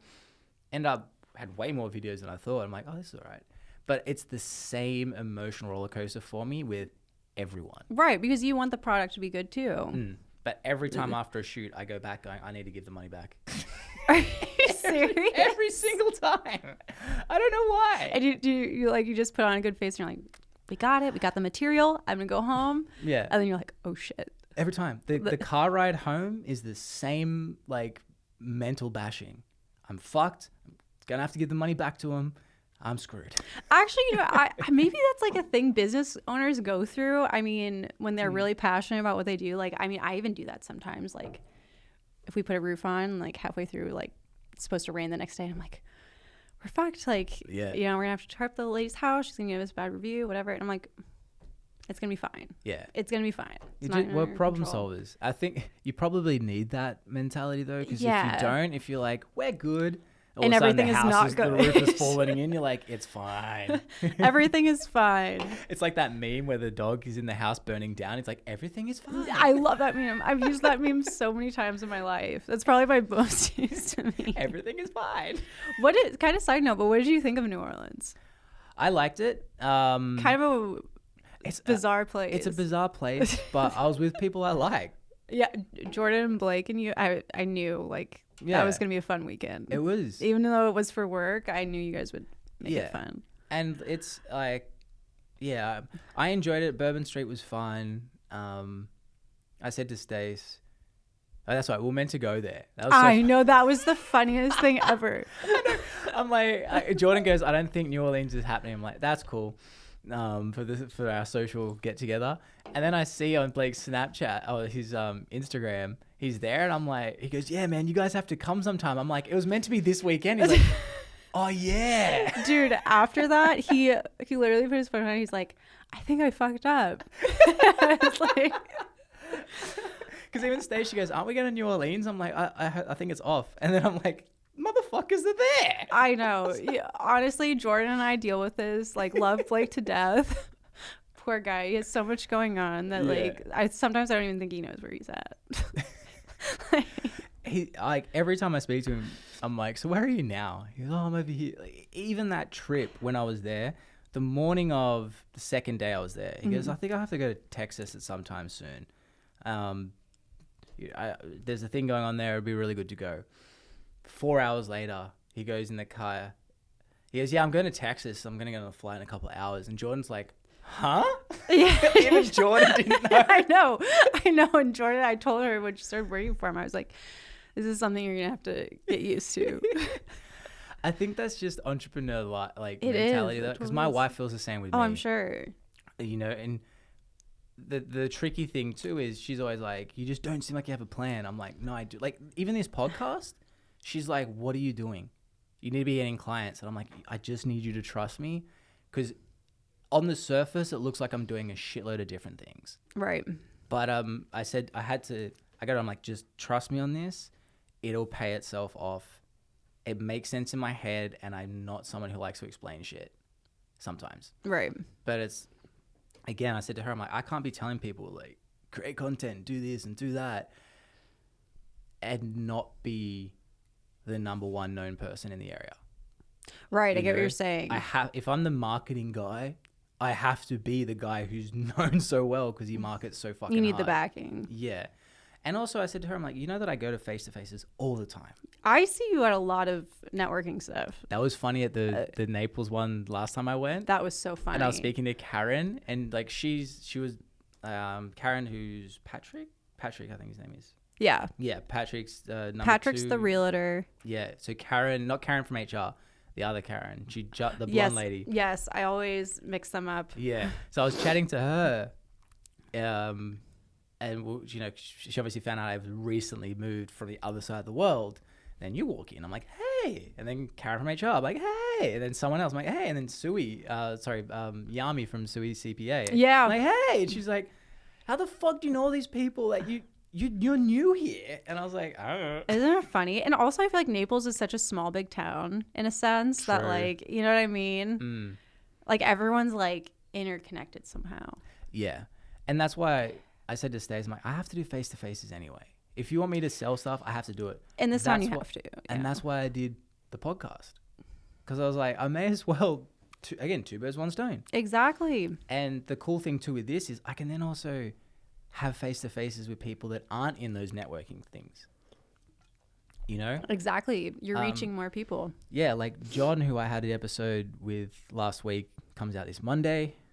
Not for people listening, doesn't make any sense. I just met him in the elevator. Oh, no way. Yeah. I was like, I'm like, you're interesting. Do you want to be on the podcast? He's like, okay. And it was Those awesome. are the best connections, honestly. Just like organic, and how often does that really happen? I mean, maybe for you it's different, but like I feel like I don't like randomly meet people in like grocery stores or like random places I'm going. Like it's just kind of like a weird thing. He's probably different because it's a little bit like it's a co-working space. Yeah. But even at the gym, I was at the gym yesterday, and it's funny. It feels like the podcast is it's a conversation starter. I was chatting to someone at the gym yesterday, and I know them. I've known them for a while. But I'm like, yeah, I just started this podcast. That's interesting, and blah, blah, blah. And then he was like, oh, I've got a guy coming in from Nashville next week if you want us on the podcast. And I was like, fuck, I'm not here. I go, but here's my number, and if any other interesting people come in, and it's relative to this area, let's go. He's like, all right, cool. It's like, sweet. There you go. Yeah, it's a funny like additional let's catch up versus like we should get coffee one day. Exactly. Oh my gosh, how many of those a week do you get? The whole let's get coffee. I quit that. Which I love them, but I also don't always love them. Yeah. It's like one of those things. Well, it's tricky because this is why I'm trying to hire someone as soon as I can, because it's this constant like one step forward, one step back. Yes. You know, like get a client, great, now I got to edit. Now I have to lock myself off for 2 days to edit the stuff, which is still crazy. I'm astounded at how slow turnaround most media companies are here. Really? Really surprised. I was speaking to a gentleman the other day, and I said to him, I have a 10 business day guarantee. From the date of being filmed, you have it in 10 days. Usually it's 5, but 10 to be safe. And he's like, wow, the last person didn't do that. Really? It's like a month. Longer? It's like, can be 6 weeks. Whereas I do it for myself because I'm just like, one, I want to just get it done. Right. And it honestly is just time. It doesn't matter if I do it now or if I do it in a week's time. The same product really is going to come out at the end of the day. Maybe some creativity will be different the week later. Who knows? But for the most part, you're not going to notice the difference. So I'd rather just be like, all right, we filmed. Next day, I'm just locked in a cave, edit. And then a few days later, I'm like, hey, Hannah, what do you think of this? You're like, fuck, that was easy. Then you can move on to the next step. Yeah. And also social media, you need it quick.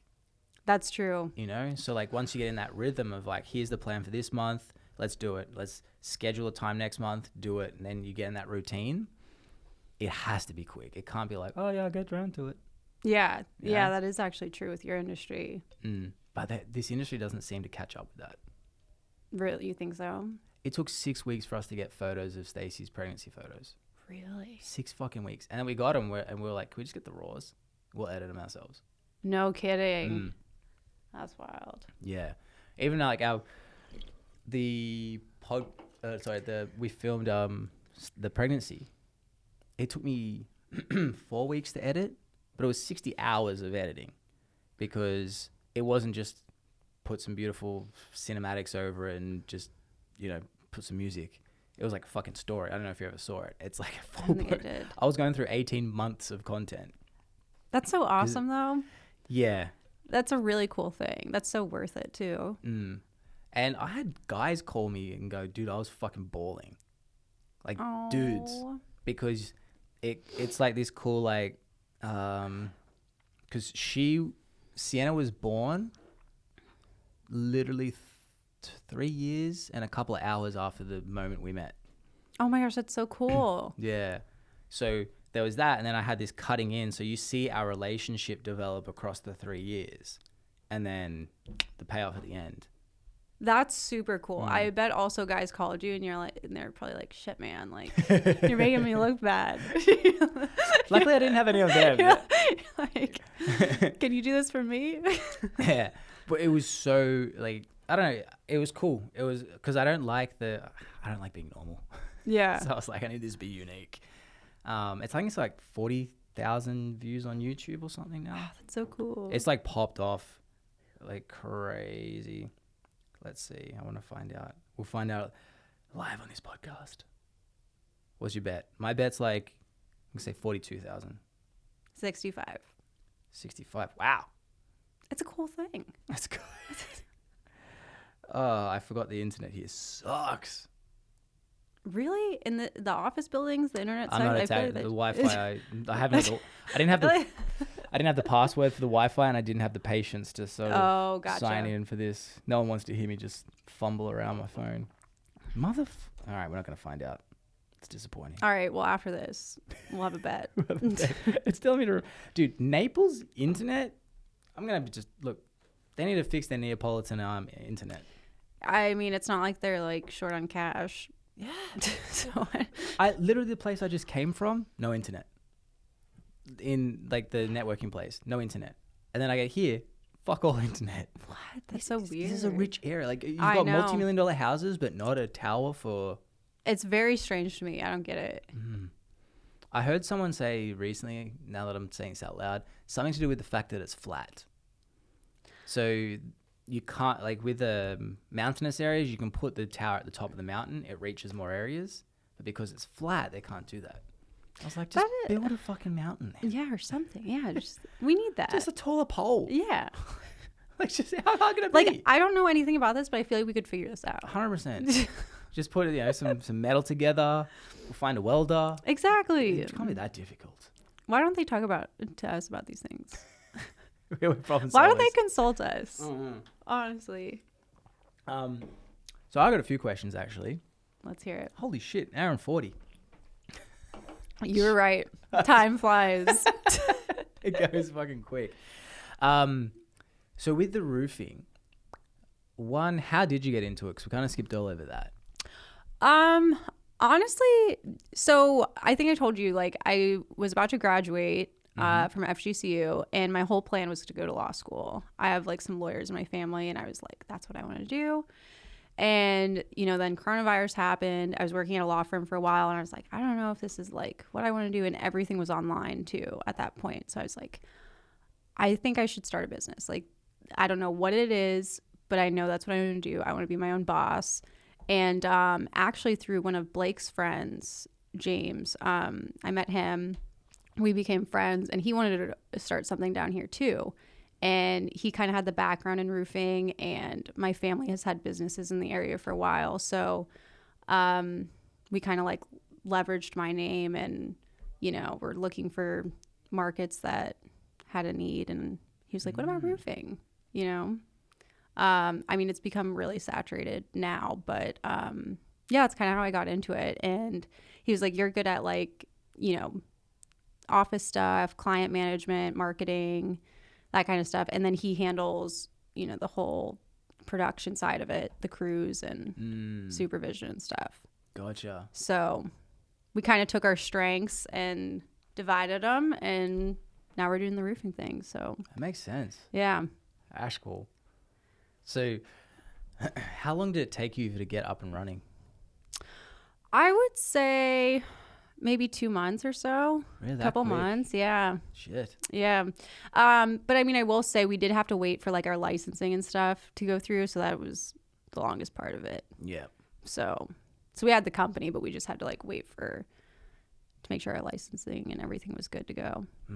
But yeah, it was pretty crazy. I mean, if you told me 2 or 3 years ago I was gonna be a roofer, I'd be like, what the hell are you talking about? That's usually how it happens, though. My mate I mentioned before, whose parents sold their company for $250 million by chance. Yeah, just by chance that they started it. Well, and another thing, I feel like, I mean, I've only had a business for a couple years, so I'm not, like, an expert or, no position to really give advice. But I would tell people, like, if you're trying to start a business, people are so focused on, like, okay, what am I really good at? I have to do something like I'm really good at, or like the perfect product. And I feel like my advice to them is, like, step outside the box a little bit, Yeah. Look at industries that are lacking, and then use your skills. Mm-hmm. Yeah, that's a good point. The cool thing, so the opportunity I see for your roofing thing too, one, even if it's saturated, all you have to do is be the best known. Right. And the cool thing about your industry is not many of them know how to use social media. Exactly. Yeah, that's what I was telling you. Like, not to bash other roofers, but I feel like, they're so focused on their job, which is totally, warranted. I get it. But you're right. The social media and the marketing is really important. Yeah. And I haven't met James, but I think the trick will definitely like be your uniqueness, and the more people know you guys, like we invest in humans. Sure.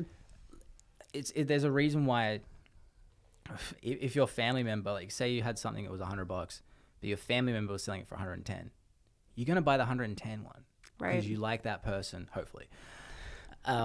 It's the same with business. If people know someone a little bit more than the competitor, and it's like, yeah, but we're 10% more than the competitor, it's like, that's cool, but I know you. Exactly. And so there's a cool opportunity for you guys for sure. Because like I said, all the ads I'm seeing are trash. Oh, definitely. And I mean, not to mention, like, business aside, I'm excited for you to meet James because he's a really interesting person. He's a structural engineer, and he actually used to work for Boeing. Wow. Yeah. So he has a lot of really interesting experiences. He's super smart. Yeah, he's a really cool. impressive person. I did engineering in high school. I'm kind of an idiot compared to him, but I'm just saying I could draw a house pretty Honestly, well. I feel like that. I feel like everyone who meets him is like, wow, I feel like an idiot. He's super intelligent. So yeah, you'll get to meet him eventually, but yeah, cool. Brains behind the operation. Yeah. But that's what you need. You need a team. It's Exactly. that analogy of, what is it? Well, you can have one like Usain Bolt with the skills of the best soccer player in the world. If it's just him versus 11 people, he's not winning on the soccer field. Exactly. We really balance each other out, I mean, I do stuff that he hates doing. He does stuff that either I don't like doing or I don't have the background to do, So yeah, it does take a team. Yeah. So you mentioned you go out as well. In the process, have you learned a lot? I mean, you obviously have, but with the roofing side of it, how much have you learned from that? Oh, honestly, so much. I mean, I still am, and even the construction side and everything that goes into it, it's insane. Like, you wouldn't think as much goes into it as it does, but that's industries. It's crazy. It is funny when people are like, I'll just do it myself. I'm like, don't do that. Yeah, it's like kind of a continuous thing, like you're saying. Like, I feel like there will never be a day where I won't stop learning about this industry. Yeah. So it's always changing too. Like, something you think works, like look at science and medicine. This is how it is. 6 months later, 6 years later, it's like, well, we were completely wrong. Like, yeah, medicine, they used to just hack people open with a chainsaw. That's how the chainsaw got invented. It was to open people up. Like, it wasn't to cut down trees. Exactly. And we're probably going to look back and people are going to be like, I can't believe they did things like that. Yeah. It's just crazy. Penicillin. Yeah, ew. That's so archaic. Yeah. Like, what? You guys did that? No, it's awesome. I actually, I know it sounds crazy, but I thoroughly enjoy my job and what I do in the industry. Doesn't sound crazy. Well, I mean, I feel like people, like, growing up, how they're always like, do something that you love and, like, find your hobby, like, make it a job kind of thing. And I kind of did the opposite. So it's kind of like interesting for me. Like, I had to learn a lot and I kind of had to immerse myself, and I found that I really liked it. So it's kind of surprising, I'd never think I'd say, like, wow, roofing's really cool and stuff. But I think it's more that you enjoy the process, and also there's like that ownership of it too. That's the stuff that's bringing your enjoyment, and then plus you're pretty intrigued by a lot of stuff that you're learning. I think if it wasn't a learning factor to it, you wouldn't like it. Right. That is a good point. And because again, half these conversations with a lot of people I have on this thing, like I was chatting to a guy about Medicare. I don't know, like, I'm not going to do it, but I'm so interested in it. I'm like, that's weird. How do I get away with this? How do I manipulate this scenario? Yeah, it's insane. And the more you learn, it's just the more you understand something, the more you enjoy it. Right. As well. Like, we always hate the stuff we don't know. Because, like, this makes no sense. It's stupid. Exactly. It's like, yeah, because you don't know it. Exactly. And it makes, for me at least, makes total sense. Because I find as well, my goodness, I need some water. It's a liquid death. It's not COVID. Nah, I beat that shit. Killed it in like 4 hours. Wow, now I sound really Aussie. They always, like, I can't tell you how many times through my 20s I was like, this is what will make me happy. Mm-hmm. And then I actually nailed it. I'm like, I don't like it that much. Like music, I just want to do it, learn how to sing, play instruments in my late 20s. Like I started learning to sing at 25. And then did a whole massive show, like 2 or 3 shows, lights, everything, whole production. But I realized I didn't enjoy it as much as I thought I would. So scrap that at the age of 30. And then even with videos, like I love the creating of the videos, but I'm learning quickly. It's like, all right, I need to build a team to edit the videos, because what I really love doing is shit like this. I love meeting people, and I'm still going to keep on top of it, because I still will probably edit videos.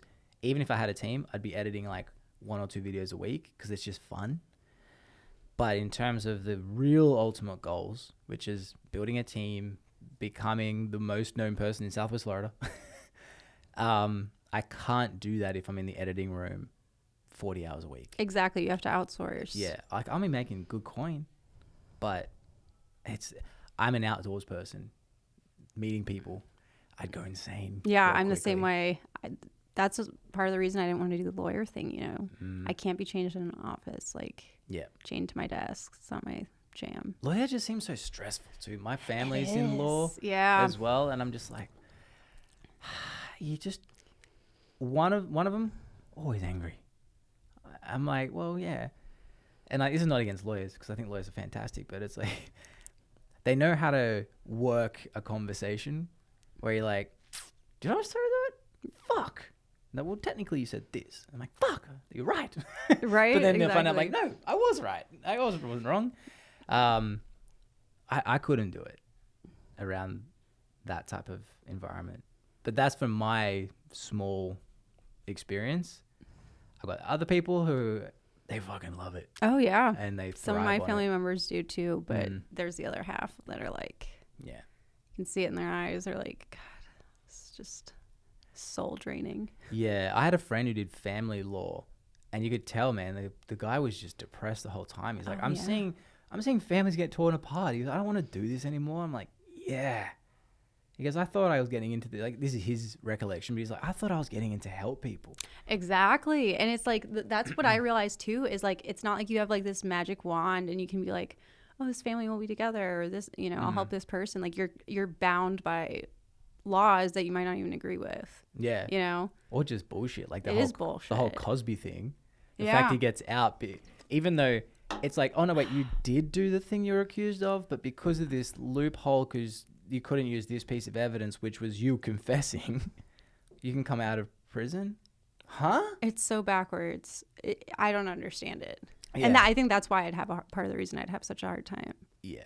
Because you need to be able to step away from it. But when you know that there's an unjust thing happening, like I take my hat off to criminal lawyers. I don't know how they can do that. I don't know how they can do it. Don't tell me this thing, but let's just answer this one particular question this particular way for me for a second. Cool. Thank you. Honestly, I probably wouldn't have any money, because I feel like I'd always turn down cases. I'd be like, I can't represent you. I'd be the like poorest lawyer ever. That fucking lawyer with ethics. Yeah, exactly. I'd be horrible. I'm saying this, but I'm not shitting on lawyers, guys. I love the good ones. Love lawyers. Love the good ones. Keep up the good fight. Yeah. I might need one day, so I want to be in their good graces. Same. You and me both. That's every industry though. Like marketing, roofing, adjusting, doesn't matter what you're in. I think, and this is why I said to you before, like everything, whenever an industry has a bad name, I'm like, that's an opportunity. Exactly. Because now it's just, if you show more, then people will just like, oh, I like you. I can trust you, not like all these other ones. Right. And then you're like, thanks. And then it's easy. It sells itself. Exactly. Yeah, you just have to look at it as an opportunity. Mm-hmm. That's how I had to kind of shift my thinking with like being a woman in the industry, you know? Like it's not a negative, it's just an opportunity. Yeah. And it's, again, it's that expectations thing. I'm not saying people think this, but usually like when they're like, oh, she's a girl, she probably doesn't know as much. That can actually become a massive slingshot because the expectation is here that if you know this much, it's then perceived as that much. Right. And I get that when I have meetings with people, I tell them I'm a videographer. I'm a videographer fucking holding water that looks like beer in fluoro and wearing leggings. I was like, because at first I was thinking, oh, I should dress, this way because they expect this. I'm like, no, fuck that. I'm being 100% me out there and let's see what happens. And the funny thing is, like when I chat to people about what they think is just going to be videos, and I'm like, you should also maybe incorporate this product. They're like, wait, what the fuck? Like the restaurant guy, I want to speak to him about one idea I've got for a certain product that'll be more of a word of mouth thing that no one will really buy it, or they'll buy it to be a flex, but it'll get people talking about the place that brings them to the other 99% of the place. Right. Okay. It like brings them in. Yeah. And I was like, that I can't help it. I'm like, yeah, we can do the videos. That's cool. Very easy. What about this in your company? They're like, what the fuck? Who is this dude? But that's cool though, you know? It's different. Yeah. And it's because I've never started that's a lie. This is a business, I guess. But the other stuff as well in other businesses I like to get, like, because marketing a marketing business just feels kind of weird, like that I don't count it as a business. Whereas when I get into a company like with the pest control, I was like, this is what you should do. Maybe put this in place, maybe put that. And all of a sudden I got in doing marketing, and now I'm doing anything from HR through to fucking systems and just implementing new things. But it all just started out as me doing a video for them, because I can't help but just be like, oh, we should try this as well in your business. Right, exactly. Even with Blake and Jordan, I was listening to them. They were talking about something that a lot of people were complaining about during the Fort Myers, tornado or hurricane. Oh, yeah. Hurricane. And I go to them like, there's an opportunity there for you guys. Like, go there, put a pamphlet here. This leads to that point. I don't want to say it too much because I want them to execute it, not anyone else listening to it. But I go, here's this isn't even social media marketing. This is still the old school thing, but you're giving a nice piece of help with a QR code that they scan, and it goes through a funnel of information on your site. And they don't even have to know, like, because you're helping them with this problem that has nothing really to do with adjusting. But now they're learning, while learning about this problem, they're learning about your business as a result. Exactly. And they're like, huh. I go, that's one of the quickest things where you can get someone who doesn't even know what public adjusting is by helping them with that problem in front of them. And now you're slowly introducing them on this one page to what you do and solve another problem that they didn't even realize they had. Exactly. It's genius, honestly. And that only came because I heard them complaining in the car about this thing. And I'm like on my phone, I'm like, opportunity. Exactly. So, yeah, it'll be cool to do, like, when we go through your stuff to see as well, because I might even overhear something like, opportunity, guys. Because that similar related problem, I think, could be also tied into your business as a little marketing funnel.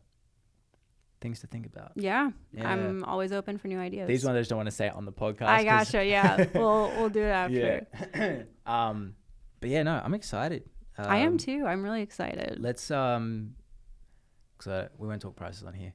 Sorry, guys. It's a unique product. It's a unique product. But no, that's cool. I'm excited. And for anyone who's looking for an amazing roofer, who we didn't even speak really about roofing, so we're all good guys. You get to know the person behind the business. Where can they find you or your business, rather? So we have a website, vogelconstructiongroup.com, and we are also on Instagram and Facebook. There you go. And if you guys are not sure what she just said, it's in the description. All the details will be there. And what areas do you cover again? Naples, Fort Myers, Cape Coral. Ah, Cape Coral's nice. Yeah, it's crazy. It's blown up the past Mm. couple years. I think everywhere has. I mean, but Cape Coral specifically used to not be as nice. Really? Yeah, like 10 or so years ago, it was like nothing. Huh. And now I read it was like the #1 like hottest market in Florida Really? right now. Yeah. Wow. Because I heard Lee County is the fastest growing county in Florida. Yeah, it's crazy. Is Cape Coral in Yeah, that? Cape's a part of Lee County. Gotcha. Wow. Okay.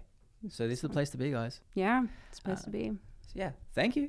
And we'll see you guys later. Make sure to subscribe. Thank you. Toodaloo. Thanks for coming.